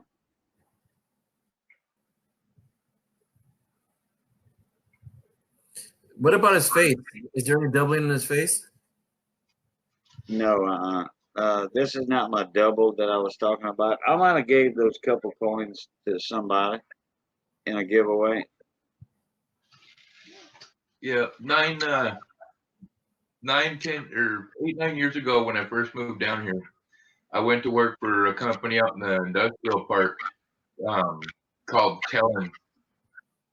And basically, we made the steel construction materials that they're building the inside of buildings out of anymore. We made those pieces. And there for a while, we were working literally 18 hours a day, 7 days a week for probably 4 or 5 months. Now, my overtime checks were friggin' amazing, but it was killer. It was definitely killer.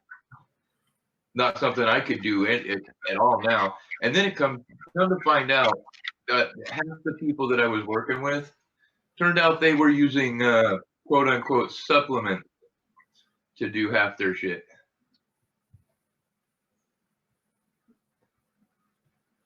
You mean enhancement of adrenaline? Oh yeah, something like that. Okay. Like corporate came after I left because of a beef with the general manager. I was justified. We decided to part ways. I was leaving. Like 3-4 months after that, corporate came in unannounced, piss tested the entire company, called in every person that worked there that was like not on site, and had to report within X amount of hours or lose their job. And piss test. And they literally fired 75% of the people on the spot that worked at that company. And then the other 25% that was kind of screwed because they had to put them on they were on reduced pay, but they were still getting checks, but they had to shut the whole plant down until they could hire a whole new crew. Now that looks like a RPM right there. Look at the inside of the D. Or even on the outside. Yeah, the outside, to the top of the D. The actual top of the D. It looks like it's north.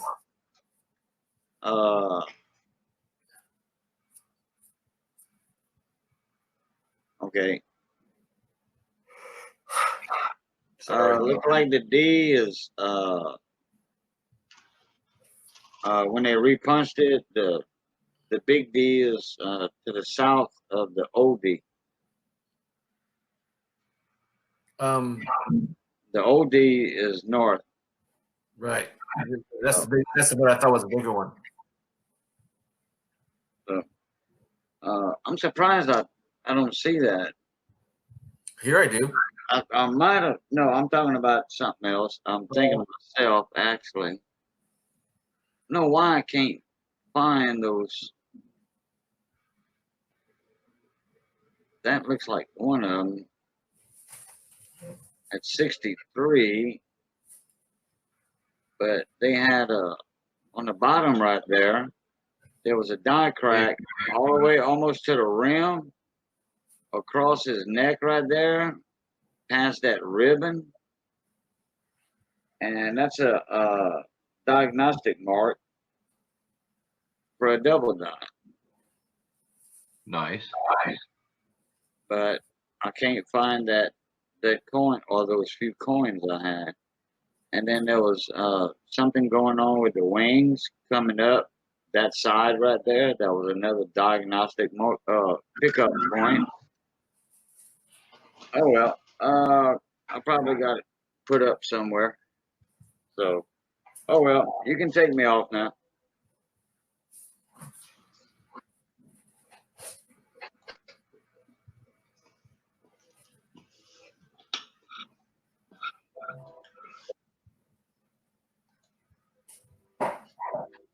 Oh, wrong cam.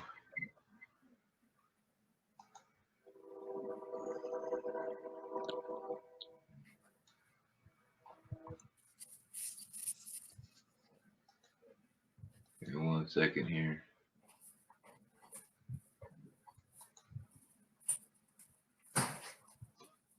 All right.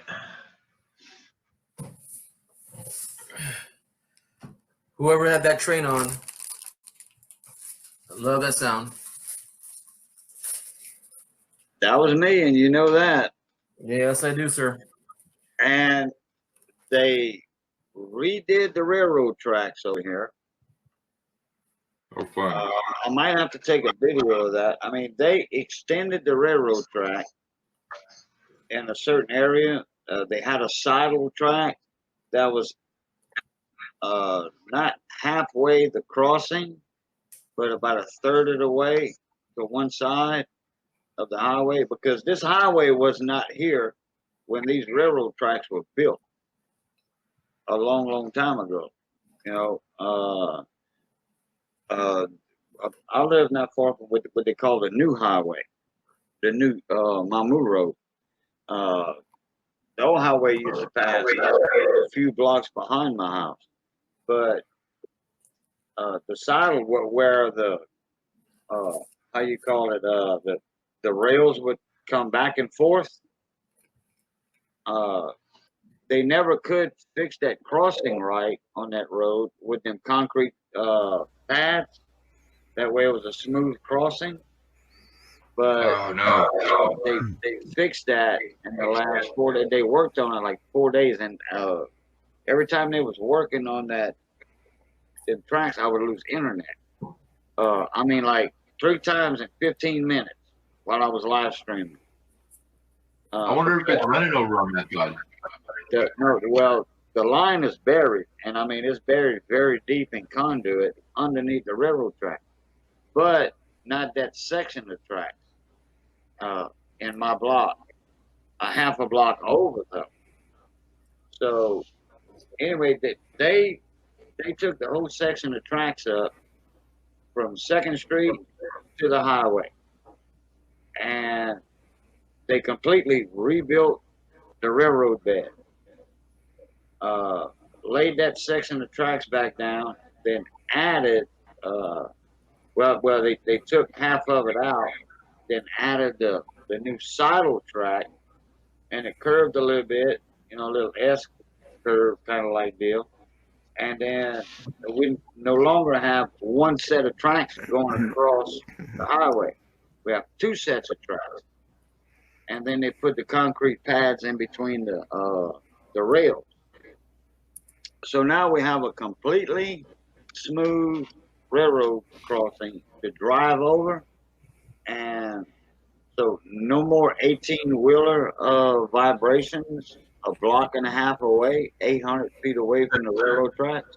I mean, people 1,500 feet away were feeling vibrations when 18-wheelers were going over the railroad track. Wow. And the train passing. Now we no longer have that. They completely did the beds, the railroad beds for almost 2 blocks. I used to live about 100 feet from a railroad. Shake off the shelves and stuff.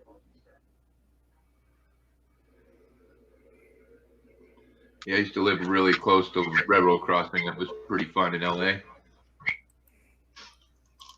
Oh yeah, when we go into town, we always lived in the country. When we go into town, they might have had like 5 cars passing on the track, and they would go real slow, you know, in town. And we put pennies and nickels and stuff, you know, Oh yeah, on I the track. remember. And then, boy, here my nanny comes, you know. Hey, y'all want to derail that train? Well, a penny and a nickel is not going to derail a train. Not going real slow, you know, like 3 miles an hour. I don't even think real fast. We used to love going to the in them open boxcars and finding them black straps. They're like 3/4 inches wide.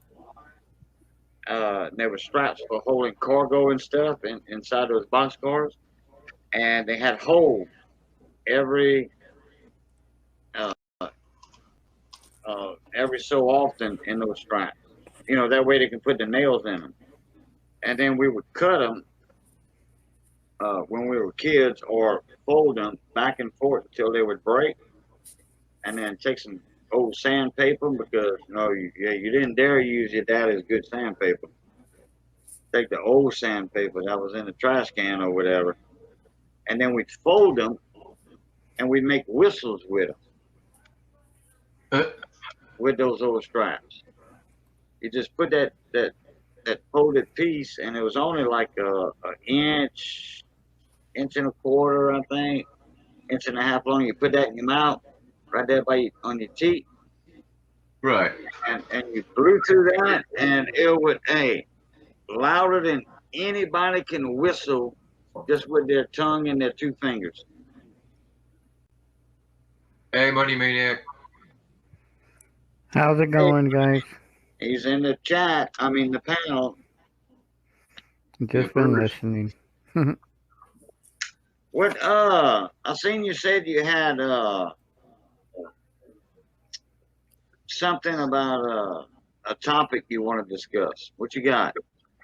Oh, I have a lot of people. It's going to be more for a lot of people that are subbed to me are younger people, and they don't. I get a lot of questions on our Discord, our Money Maniacs Discord channel that we have of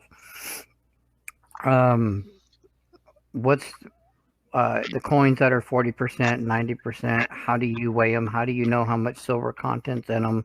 Things like that with your gram scales and everything. So I'm going to be doing a video on that and showing them, you know, how to weigh them. And then it's basically math where you have to take 40% of that, and you know, and then that's how much silver content you have in your half dollars or your 40% or your 90s or your dimes or, you know, whatever it is. Things like that. And I get a lot of those questions, so I just said I'm going to. Hi, Michael. I'm going to just do a video on that to make it a little bit more simpler, because I've been trying to explain it on Discord, and I think they're getting confused. Hey, here's an idea for you.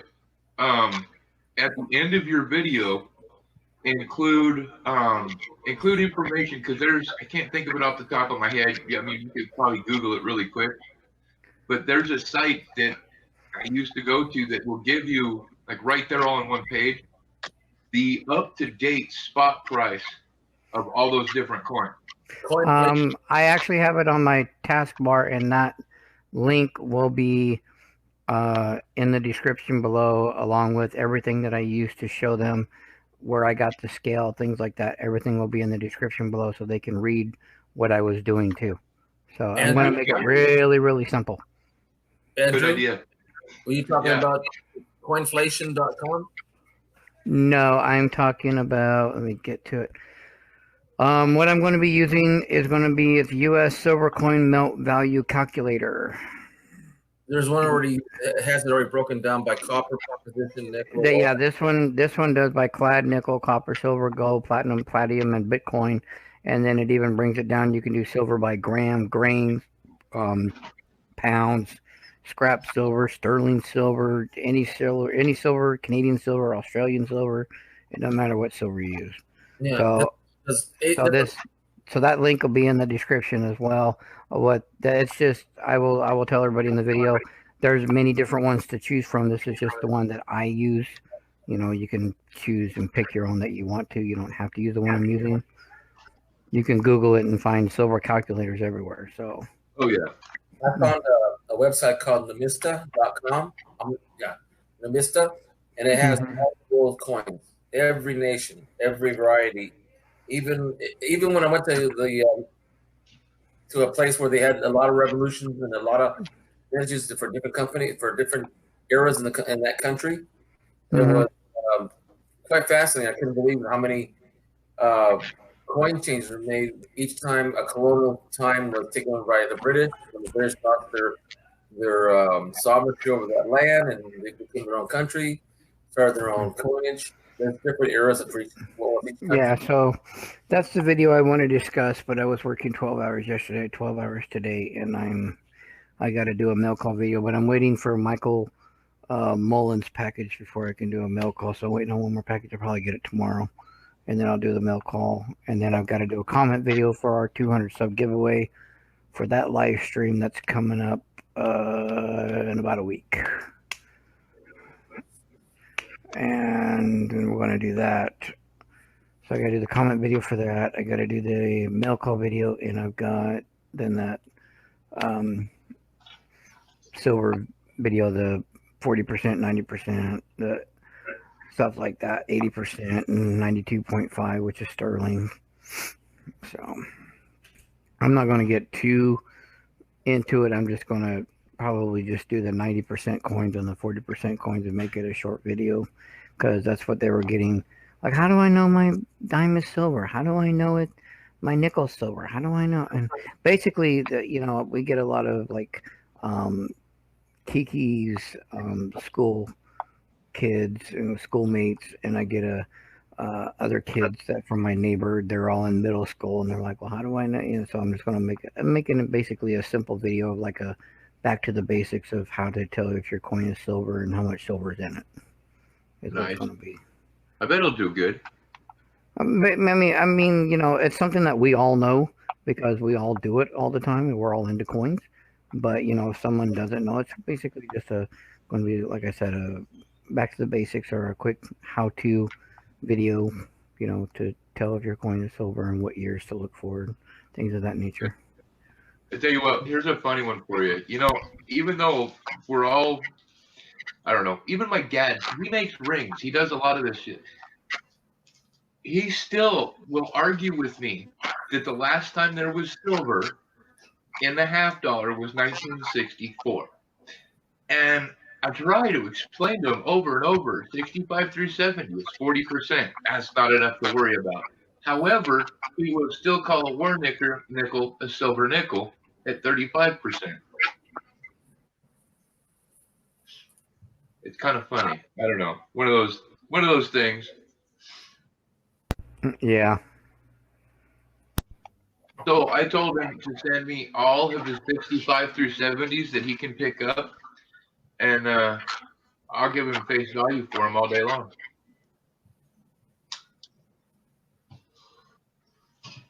Ironically, he hasn't sent me any.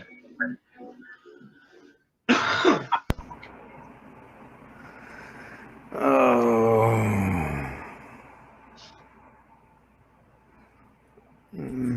Okay, does that R look funny? God, I hurt. Just looks like it doesn't really have a rim. Yeah, I know, right? Phil told me that's like a 2% error. It's not. They don't really call them like that when they're like the really Not common until you errors. got lettering cut off. No one really calls them an error anymore. I have a 73 that it's even cut off. Up here is cut off. The in God's we is all. You can only see half of it, and it even still counts as a minor error. Yeah, Okay, which Money, did you show yours? I missed it. no, I didn't show anything. Oh, okay. Are you wanting to show something? I was checking my emails. No, I'm on my desktop where I don't have a webcam. That's why I don't have camera on, because my laptop, for some reason, excuse me, I can go live and my laptop's fine. If I get on someone's StreamYard, my laptop just completely shuts down. It says nope. So I always get on the chat and the panel on my desktop. That's why I haven't had my camera for a while, because I don't have a webcam for it. Gotcha. But yeah, I could literally go and put on the live app right now through the mobile phone, go live, get on my laptop, and then I could have that camera, the second camera, going live, and it'll run completely fine. But I were to get on someone else's StreamYard, it's gonna just shut down. Oh wow. I would like to see StreamYard have the ability to have both cameras. The two.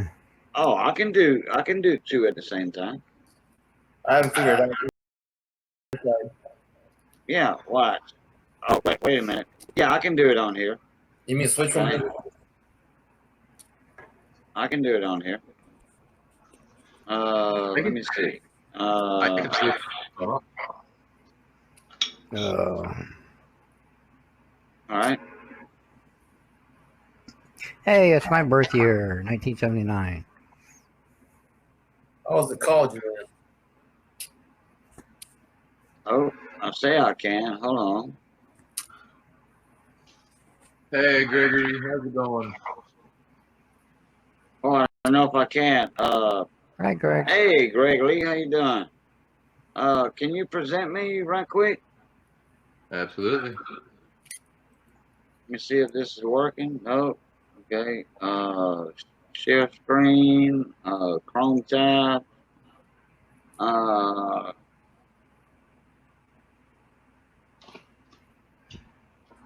Let me. Where's that? I can share. It probably only does it. Can y'all see that? A double screen? No, I only see your head. Okay. Well, then it don't work. It probably doesn't work unless it's your own StreamYard. Yeah. Yeah. If I'm the host. Okay. Well, I tried.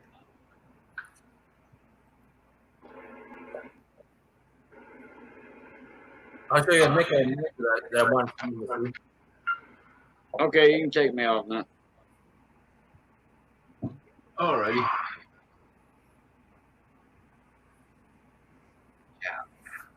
Can you put me up? What was that? Me, Hector. Oh, well, yeah, if I click in the right spot, maybe. I found this the other day. Oh, very nice.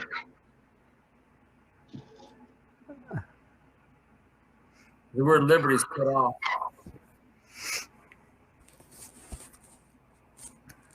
Now is that What is that, a nickel? Yeah. Yeah, 88 D. Okay. it's Oh, very now I see it. Okay. it's very straight flat. Yeah. Yeah. Still cool. Yeah. I don't check because I knew it wasn't round like most of the other ones are. And then I found this one here. 63. And the back. I'm trying to see if there was any steps. Let me see if I can get it focused more. We got a couple stuff. Yeah. I was hoping it was more, but hey, I'm just learning how to look at the errors, especially who was telling me Rick Valley 21 was telling me there's a 67 nickel that if you find it with all steps, it can be worth some money. Oh, yeah. Mhm. Well, a lot of this is if you can find 4 steps are worth some money. Yeah. Andrew, I'm gonna have to get off of here. I gotta get to bed, so I will talk to everybody later. Thank you for letting me come on and chit chat for a little bit. All right, money. Have a Okay, good one, buddy. Cajun, Mike, Chop. Greg, Young Coin. Everybody have a good night. Good night. And Hector, have a good night. You too, sir. What was that 42 there, Hector? Show me the reverse again.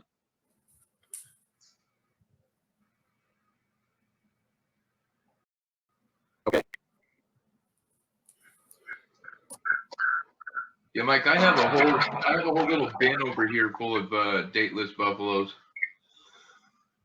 I got quite a few too. What's the value on those other than it's a buffalo nickel? That's about it. That's about it. If you date them and you're killing the value right off the top right away. But if you stumble on a key date, it's still worth more than it was as a dateless. Yeah. Ooh, hey, Yeah. It doesn't on take that all the 39 value away. It just takes a partial value away. on that 39, this was a doubling on a Monticello. Yeah. Check Monticello for doubling. Okay. It'll be pronounced. I don't see it. It's No, I don't regular. either. It's regular. I got quite a few 39 here. Let me see if I can find Yeah, I one. got all excited too, and I went through all mine and nothing. And I'm doing okay, really. I'm still kind of haven't figured anything out as far as the claim thing. So waiting for the kid to get home to tell me the status of things. Andrew, why don't you talk a little bit, since we got a few people in here, talk about next week with the Well, we've got, I don't know. the wheel and your coins. Well, as far as the W's go, those are pretty straightforward. There's 2 MS-67s and 4 MS-66s in there.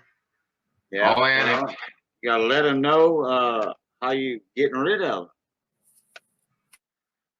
Well, they're going on your wheel, sir. Yeah, well, okay, then talk about it. Let people know in here that might not know about it already. Oh, Sherry Yeah. Ward. Well, everybody, Cajun Coin Hunter there has his channel that he does the wheels on. I'm pretty certain everybody here knows that, but I have run into financial issues, and he's graciously helped me out, and he's putting some coins on there on the wheel. As of this week here, this next week, they'll be going up there, and there's going to be some cool ones. Some ones worth a little bit of money, depending on the future of those coins. What did you say that the 67s are going for? Their PCGS? $375 according to PCGS and MS-67. Yeah, there's 2 of those that are going to be in there. Let me see. There's the ASD. There's a 2002 ASD with some rainbow toning around the edge. The 2019 Lowell Philadelphia earring error. There's a 71 Silver Ike. 1990 Eisenhower commemorative. I swear there was something else, but I don't remember. Hey, Cajun. Take a look at this nickel. Yeah, I'm looking. 1939, and I'm using the lines to keep it straight. And when I turn it over, okay, that's pretty straight. And I'm going along the edge. Okay, now if I use the same edge at the bottom to line it up, does this seem like it's crooked to you? Like it's rotated? Yeah, it's a rotated die. That's my Looks first to be about what, 10%? A little bit more than that. 15 maybe? 15% rotated die? Something like that. Yeah, that's kind of common. That's my first one I've been in my possession. That is. It's a good oddity coin for sure.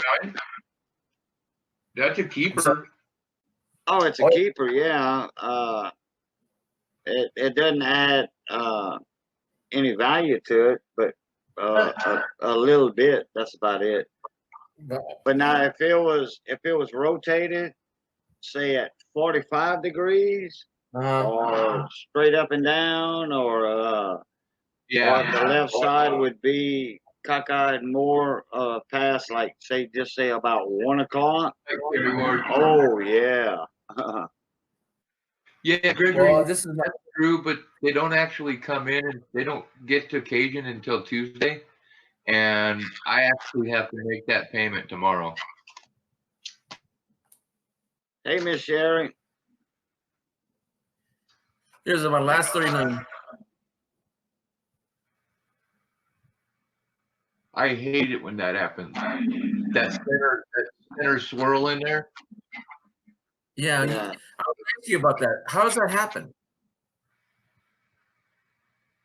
Honestly, I don't know. Well, I see the swirl in 2 different areas.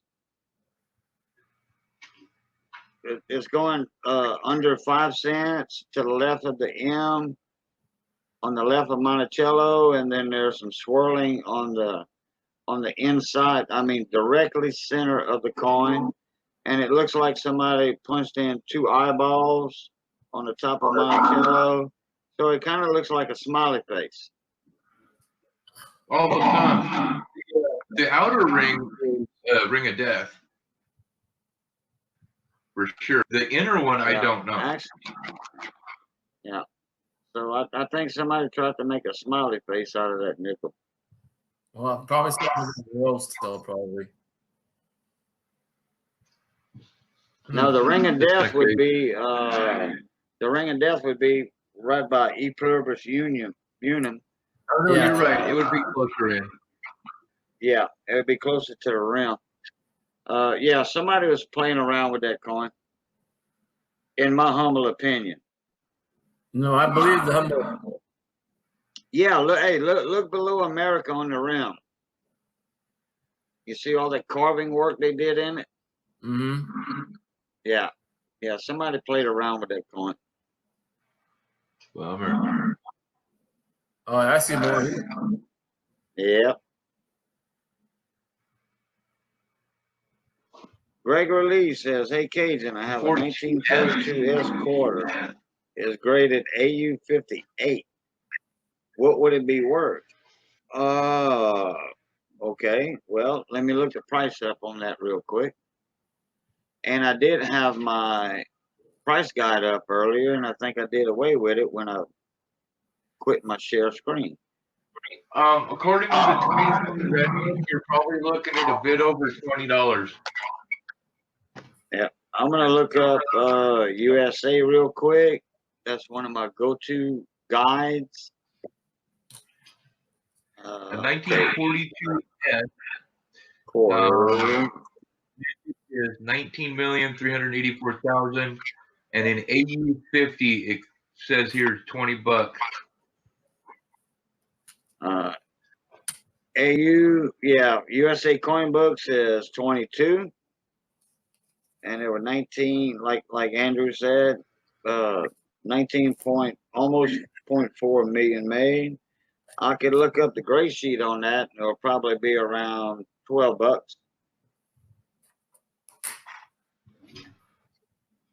Let me look up at the gray sheet on that. If you had me take. Thank you. Now, Gregory, who graded it?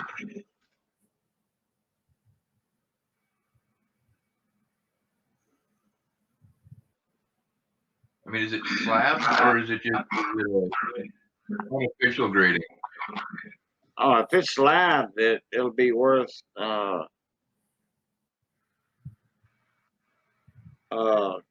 whatever that grade is. Let me see here.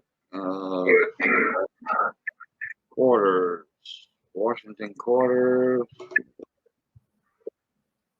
What, 1942S, correct? Yep. Yes, sir. Let me let my computer catch up here, okay? Okay, 42S Washington quarter film fair market value. What was it? AU 58? AU 50. But yeah, AU 58. AU 58. Oh, guess what? Numis Media, gray sheet, retail, $26.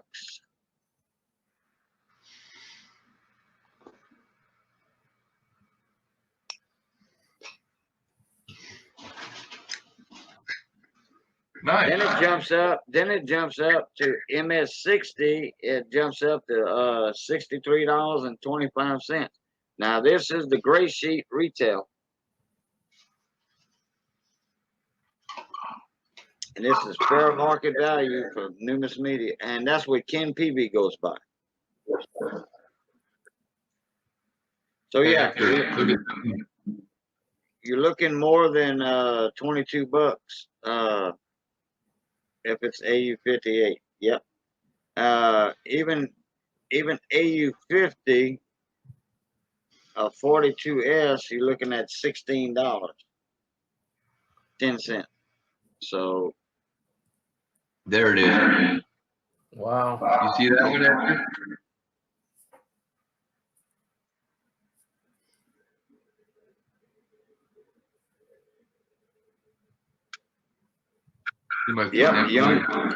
Yep, young coin hunter just about agreed with me. 42 NX, AU 58, sold in 14 for 26. Nice. So no telling what it would go for now. Well, I got fair market value on Numis Media.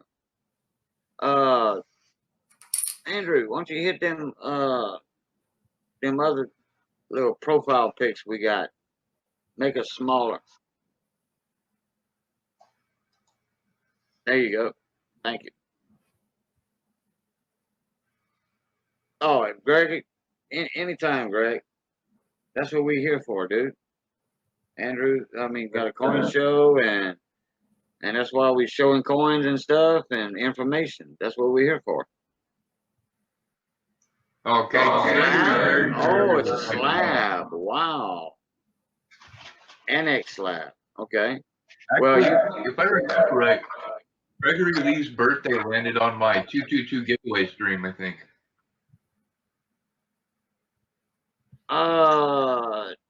Yeah, I remember he won something from you. Oh, he got a big old package. That was his birthday present. Oh, okay. Or something. I didn't. Well, wait a minute. I thought he won something from you. Yeah, he won. Oh, okay. And then Kenny found out it was his birthday, and stuff started getting added, and people started adding to it, and Oh, gotcha. it grew. Well, it was worth the shipping, that's for sure. Because he's over there in Australia.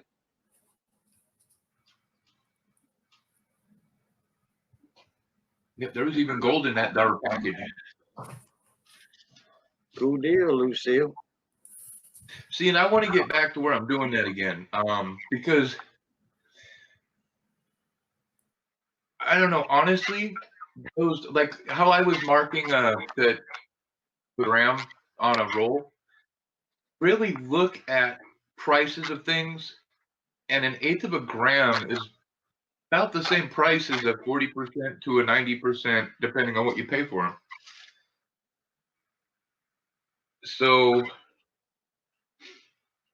it was one of those cool things. I kind of liked it, and I want to get to where I'm doing it again, especially now that I found a couple spots close by to get gold where I don't have to buy it from the gold lady. But even that's fun because then I get to pan it out or just do the pay dirt itself. Either way. Right. And when I stream tomorrow morning, I think what I'm going to do tonight once I shut down is I'm going to finish panning the gold, or finish panning this crushed rock that I do have, pull the gold and everything out of it that I can. And then I'm going to make a bag of pay dirt and either sell it tomorrow or do an auction, or maybe do a couple of them depending on how much gold I get out of it. Do a couple bags. Do like a cool black sand challenge or something, because I've got tons of that crap laying around. Right. I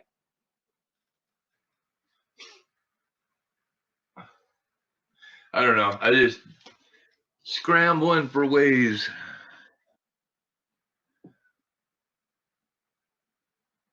Oh, you're most welcome, Gregory. Absolutely.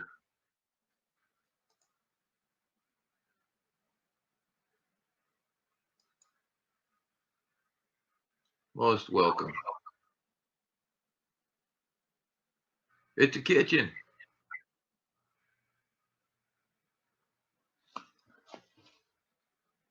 Well, for everybody that's in there, this is I guess I'll go ahead and throw me up there. This is a 2009 Denver. Obviously, we've got Lincoln contemplating life. We got this cool die crack right here. That's one of my cool finds recently. And then On this one here, we've got that double thumb die chip there. Pretty cool. Also looks like it runs along the back of his hand, possibly. And then, oh, I thought I pulled out. Oh yeah, there's the other one. Trying to figure out where I saw the doubling on this one. I know I had some somewhere. Just not sure where. But I'm going to pull out a couple more here. Let me see. What did we find on this one?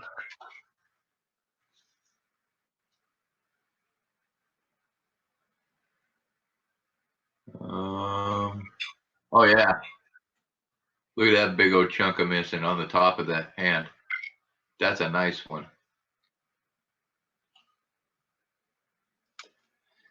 And see, and this is just the other day. I finally got the time to go through all of my 2009s and scope them all that I've been pulling for all this time. And I think I pulled that one because of what's coming off the tip of the thumb, but that's just like a die scratch maybe. I think I just thought that one was cool. And then next in line, we have, lay out the next three. Let's see what we have. Oh yeah, that one's definitely the double thumb. You can see it all over there, off his finger. Very cool one. And I always check them for that die. This one is right on the inside of his thumb again. That's a nice one.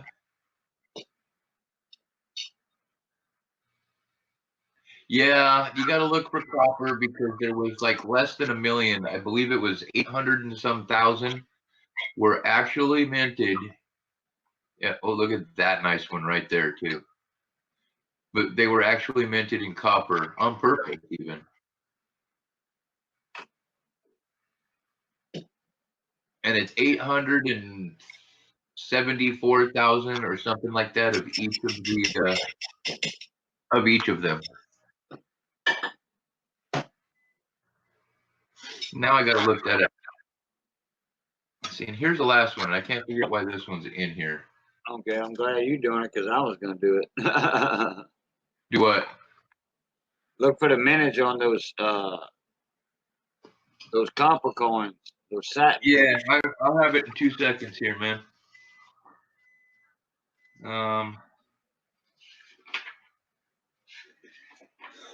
Excuse me. Okay. Now they both Philly and Denver did these runs, and I was wrong. I had a couple reversed. It's 784,614, and they're actually pretty easy to spot because most of them have a satin finish. Oh wait, 2009 S. Looks like 2009 S, birth and early childhood. Looks like all the S's are copper.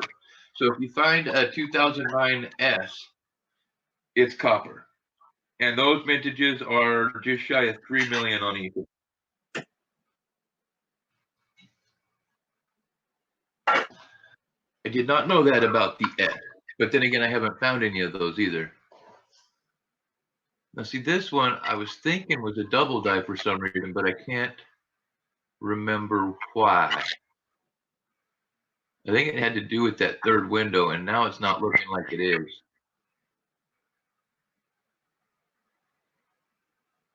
Nice. I have a bunch of the presidency ones. I still haven't gone through because of just how few of them I found.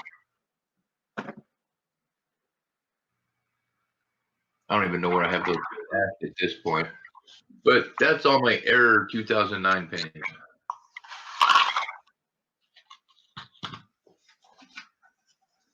I wish all 2000 I wish all S fruits or S's, any S's minute would be copper penny.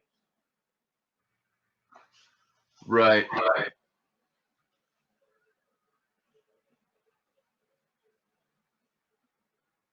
Well, that's a clean. That way you get what you pay for.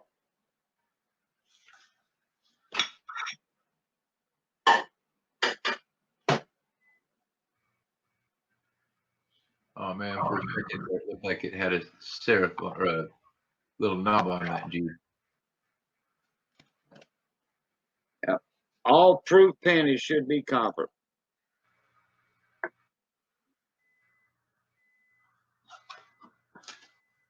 Yeah. Ooh, that got loud.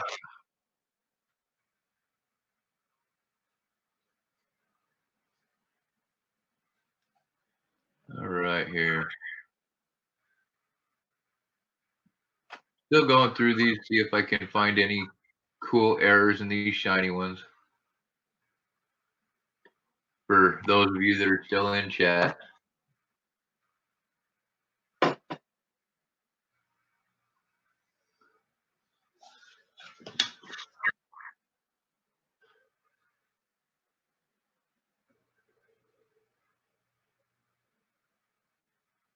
Yeah, that is a fruit that to look for, isn't it?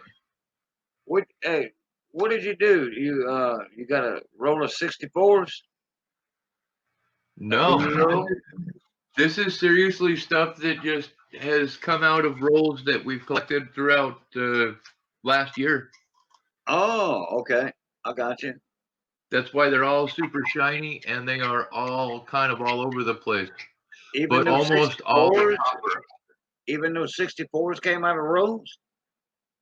Yep, out of circulated rolls. Wow. I find a lot of this stuff, man. Yeah, we don't down here. Not down here. Oh, well.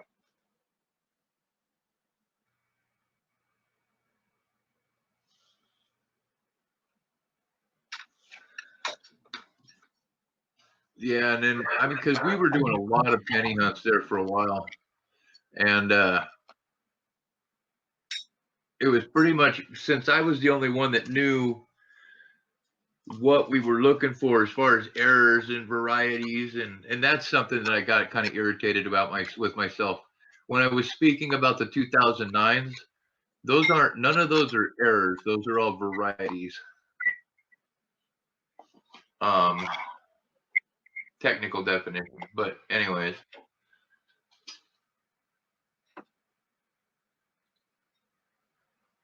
What was I saying, KJ?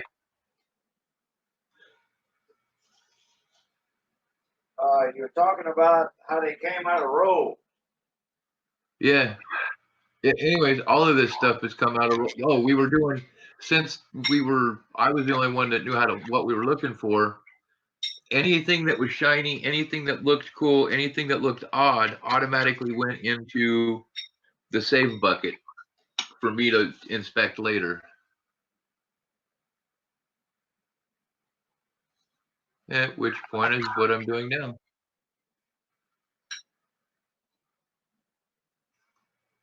Because it's killing me. I don't have rolls to go through.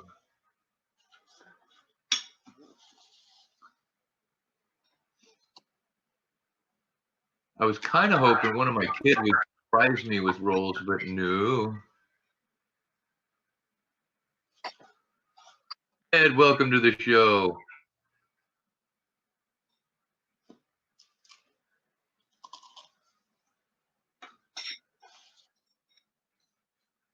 We're just hanging out, BSing about coins and stuff. And looking at shiny, pretty pennies.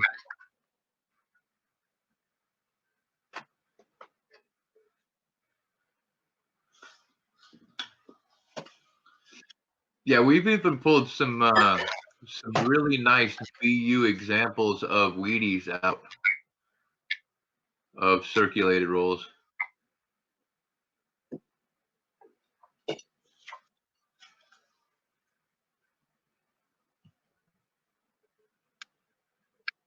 Mike, go to magiccoin.com. Look at variety lists, also Variety Vista. I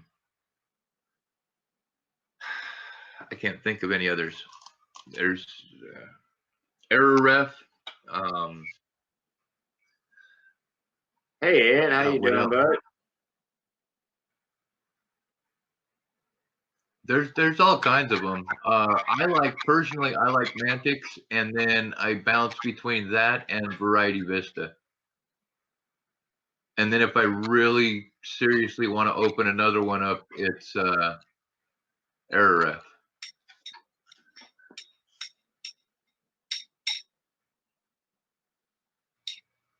Yeah, it is kind of crazy. Some of these older ones that have come out of Rolls Cajun, because some of them would literally get an MS class if I'd handled them properly. All right, give me a second.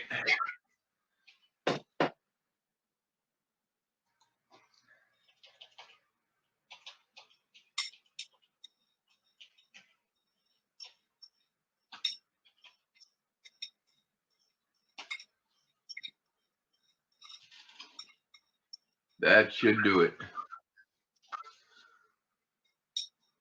Whoa, that better be a shiny penny.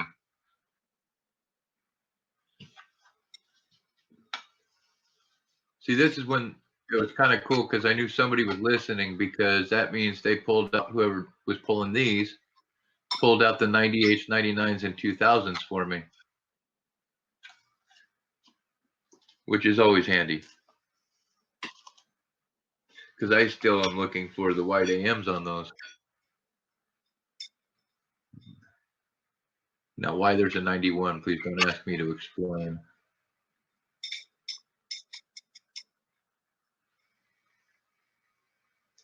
How many we still got in here? 6 people? Rock on, folks. I appreciate y'all.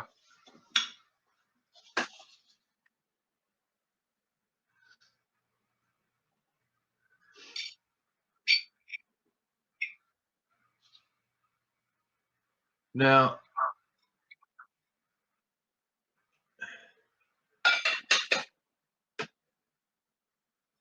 you're welcome, Mike. No worries. All right, I'm back. I'm heating up my food, fixing my plate. Nice. Missy beat up the stove real good tonight. Today, I mean, well, yesterday, I should say, because it's after midnight. Can you present me right quick? I'll show y'all what I got here. Absolutely, sir. Hey, and I'll be right back. I'm going to go grab a slice of pizza. You may be hungry. All right. Oh, pizza. Pizza sounds good. All right, here what we got right here. This is marinated pork and Cajun smoked sausage and gravy. Whoop. See if I can back off of that a little bit. There we go. Focus. Rice and gravy, marinated pork, Cajun smoked sausage, and then this right here is potato gravy. It's something like skillet potatoes, but it's smothered down, smothered potatoes, and they got some sausage in there. But that gravy is not quite all mixed up in here yet. But y'all can see how brown that gravy is. Oh yeah, Missy can beat up a stove, big time. Oh, put that camera down. See if I can get myself in here. Actually, I'm gonna put it on the stove right there. I don't want y'all to see me eating. So anyway, that's my story right there, and I'm sticking to it.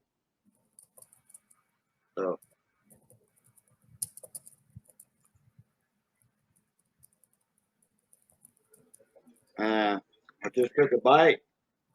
Oh man, that's good. Oh, awesome.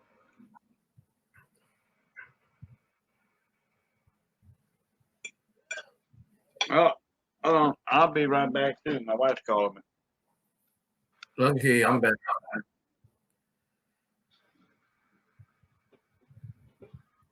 Okay, let's see. What should we do? I'm the only one talking now. Where is everybody? I'll be right back. Okay. Andrew, are you still there? Kind of. I'm almost there. Okay, no worries. I want to make sure that someone covers. Let's see. Okay, I'm back. All right. Right now, we're looking at Agent Stowe right now.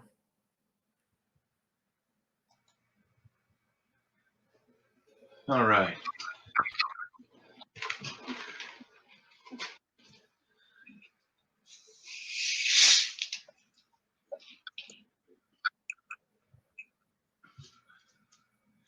People dropping in class. They do. Believe me.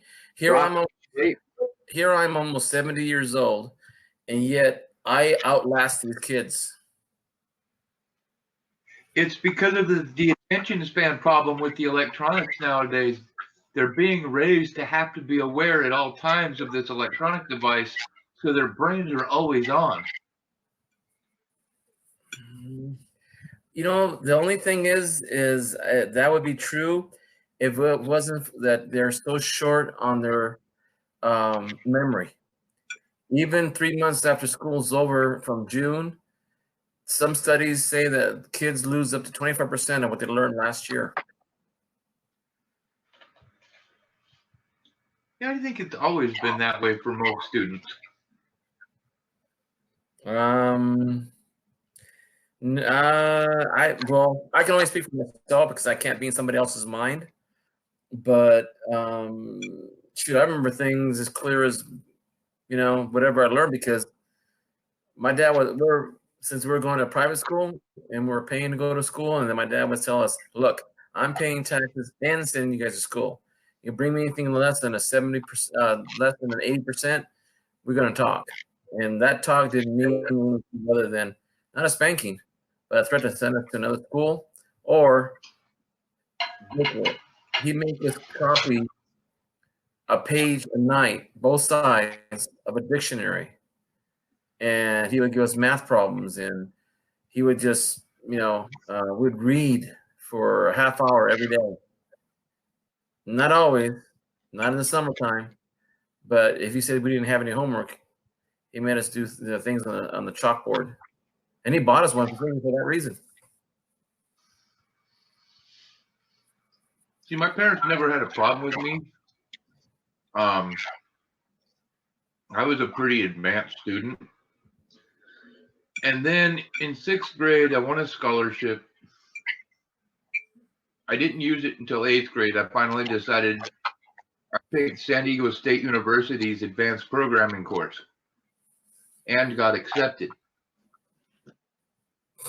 So I went out of 8th grade straight into college and then did that course over the, next 3-4 months. And then the school system and my parents decided that I was too young for college and had to return back to Wyoming, because this was at San Diego State that I was going to college. I had to return back to Wyoming and go to high school. And then that's when the problems arose. Mm. You cannot take a person that's been into that, and college life now is different than it was then. I mean, now certain places they're concentrating on attendance. You have to actually be there. So on and so forth. And the courses I was taking, it was your dime. That's how every professor looked at it. If you wanted to attend and learn, you attended and learned. If you wanted to waste your money or your parents' money, wasn't their problem. They were there to teach those that wanted to learn. And which was really cool because I got to learn on my own speed, which was really handy. Because I was even learning programming languages faster than the rest of the 18 to 20-year-olds that were there. But then they might have been right, because at a certain point I got out and went and did my own thing, and I burned out on everything. So who knows? Yeah, my high school, I went to regular high school. I don't think I was a great student, but I had great tenacity to finish a course. And when I got to college, I think the basics of my general education for college was already covered by my high school. So I breezed through that pretty easy. When it got to my subject, my major, most of my classes were pre-med classes.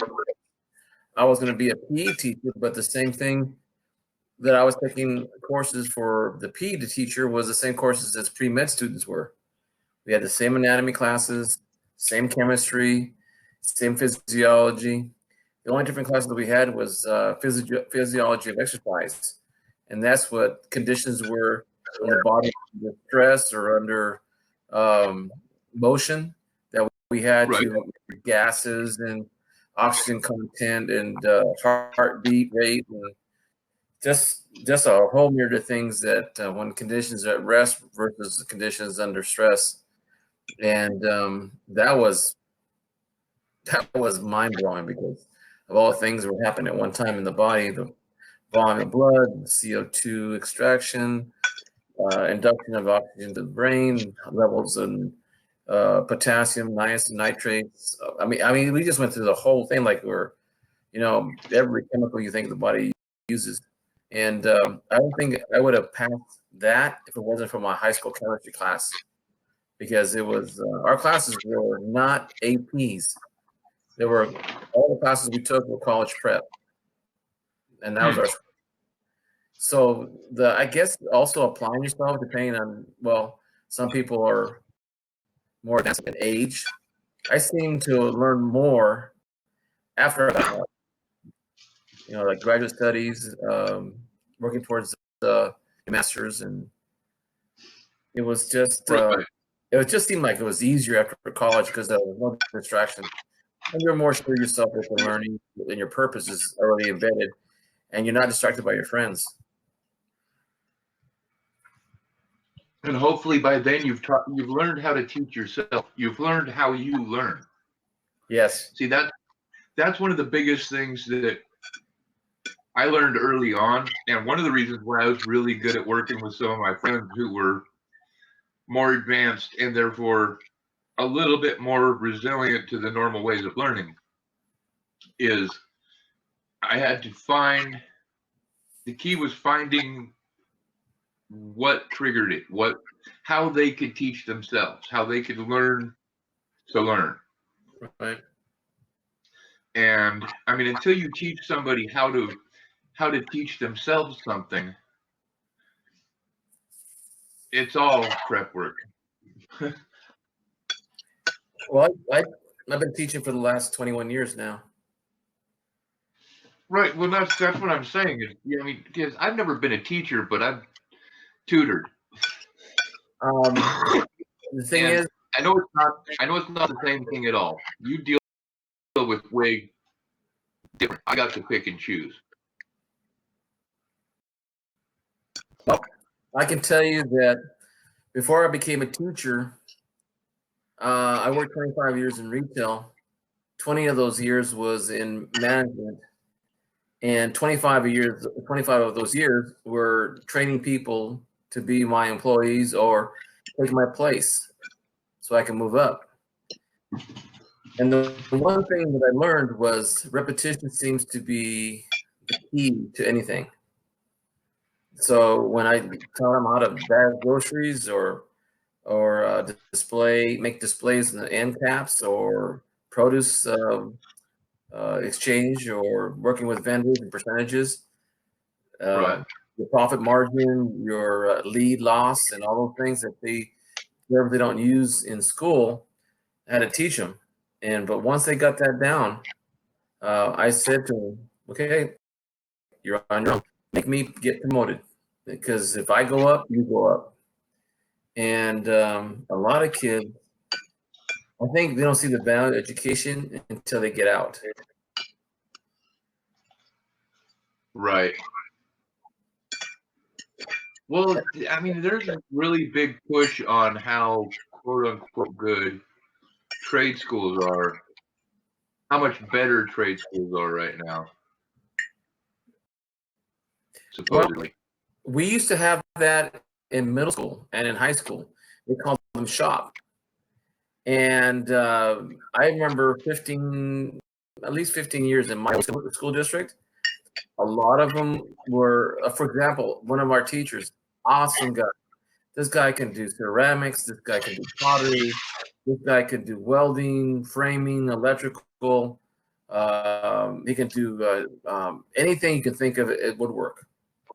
And he could have retired 5 years early, but he knew that if he retired, they closed the shop. Sure enough, he was doing it for 43 years as a teacher. And I don't know how many kids. If you average about 150 kids a year, multiply it times 40 years. That's the heck of a lot of kids. And but he noticed that the reading skills, like if you gave them instructions, their reading was still behind, and they could comprehend each word, but they just couldn't figure out what it was asking them to do. And so he started working with the English teachers and telling them, here's the assignment. Can you give them a 5-minute work on this so that when they come in the door, these kids know what to do? Well, sure enough, he figured out that if the kids had 5 minutes or 10 minutes to read before they came into class, they were ready, and they really went far. But I used to go to all the fairs, the county fairs in California, and their kids work. I see the name, I'm going, man, that kid doesn't do anything in my class. And look at what he's doing with this stuff, whether it was welding or photography or something that could lead to a job. But they went to the school system. Now they call them CTEs now, career and technical. What is it? Career and technical something, education. Career and technical. That's the same thing that we had a shop, except now they made everybody required to take certain classes to teach them. And I said, all you got to do is put a hammer in it, tell them to hit it this way, hold the hammer this way, and this is what we're going to build. Right.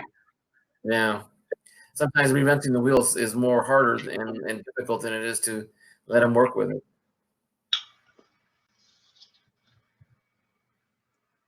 I don't have the patience. I wouldn't be able to teach because, like I was saying, the tutoring, I took certain friends of mine, because I don't know. This is going to sound really kind of cocky, but if they couldn't operate on the level I needed them to, there's no way I could teach them anything. And I'm the opposite. It was easy for me to function with people with my ability above. And it was just things easier. But the difficult and most challenging, and the ones that I got more out of it, was teaching kids or students my own age, the ones that didn't get it in class. Because I can sit in class and listen to the lecture, read some notes, write a little bit of notes here and there, and I can take the test. Most of the kids, they hear it, but they just can't see it. They can't make it into tactical education. They can't. They just can't absorb it. And I learned that. Well, the only thing is, I didn't speak English until I was in the 4th grade. Even though I was born, but I was born in the United States. But my mom spoke only Spanish, and my dad spoke to my mom only in Spanish. So the other language I knew was Italian, because of the people that we used to hang around with, and my cousins are half Italian. So those and it's close to Spanish. So those are things that I gravitated to, I mean, I had a heavy accent. I mean, I worked so hard for years to get rid of it, but I still speak Spanish. So does my kids. I'm trying to keep that going to my grandkids also. So hopefully they'll keep up. I know a wee tiny bit of Spanish. And honestly, most of the Spanish that I learned how to understand on the fly, I learned while I was locked up because I had the opportunity to spend about 3 months celled up with an older Mexican gentleman that was being deported. And about halfway through, I figured out what he was being deported for. And let's just say it was quite an honor that the dude didn't kill me in my sleep. Just saying. No, I don't know the feeling, but I can only imagine it because 4 of my brothers and brother-in-laws are. They tell me stories all the time. What goes on in the cells. I missed part of that, but yeah, I get the intent there. It's interesting. Some of the people you run into, but the thing is that guy spoke 0 English, and at the time I spoke basic, rudimentary hola Spanish. And yep, basics. And that was it. How to say thank you, please. Because I mean manners, and we developed an understanding of each other's language, and it was kind of interesting because he would just rattle something off. I'd catch 3 words, but because of his tone and inflection and knowing him for as long as I did at that point, I knew damn near exactly what he said. And so it's kind of interesting. I mean, if you're put into a certain situation, your ability to learn is heightened and changed because you have to figure out a whole new way to learn something. At that point, there is. Well, not only that, excuse me, but and forgive my ignorance, but you were in a captured, or I should say, captive method where your time was. What is that doubling? Oh, nice. Is what? No, I'm looking at your letters. They seem like they're split. This is a 2005, and it's really that's what I'm struggling with right now. You gotta try to catch. Can you turn it the other way? I mean, go from the end, from the bottom, and so that I can read like a regular N instead of sideways. There we go, like that. Wow. But here, if I give it a little angle, you lose the doubling. You lose the doubling. Well, look at that O though. Yeah, but look at the D inside too. See, and I was originally looking at this because those zeros look like they could be doubled, but now in this light, it doesn't. Right. What I was saying was like when my grandfather was telling my dad a long time ago, he grew up in San Francisco as a 11-year-old boy, and he had walked all the way from Mexico to San Francisco. So he grew up in San Francisco speaking 7 languages. And his motivation was that if you didn't work, you couldn't eat. And if you didn't understand what people were saying, you didn't eat because you didn't work. And a lot of them, they had to work on the fringes of, how should I put this? On the fringes of society because they got paid low. They worked a lot of hours. They couldn't venture from the neighborhoods. They couldn't venture far from the job because if they didn't work 6 days a week or 7 days a week, and they lost their jobs to somebody else who came in. So in order to work with people in those docks, there was Russians, there was Japanese, Chinese, Italians. Well, you see San Francisco as it is, and it's a big Yeah. mix. Oh, it's a melting pot in and of itself. Yeah. So that's kind of like your situation. In order for you to survive in your accoutrements and with the man who didn't speak English, you had to find a way of communicating, even though it wasn't probably English. You said you saw him and you know what inflection, his intonations, maybe his connotations of the word he was using. You knew what he was asking or telling you. Right. Yeah, you have to. I don't know. See, and that'd be pretty cool to grow up in a situation like that. I think it'd be interesting.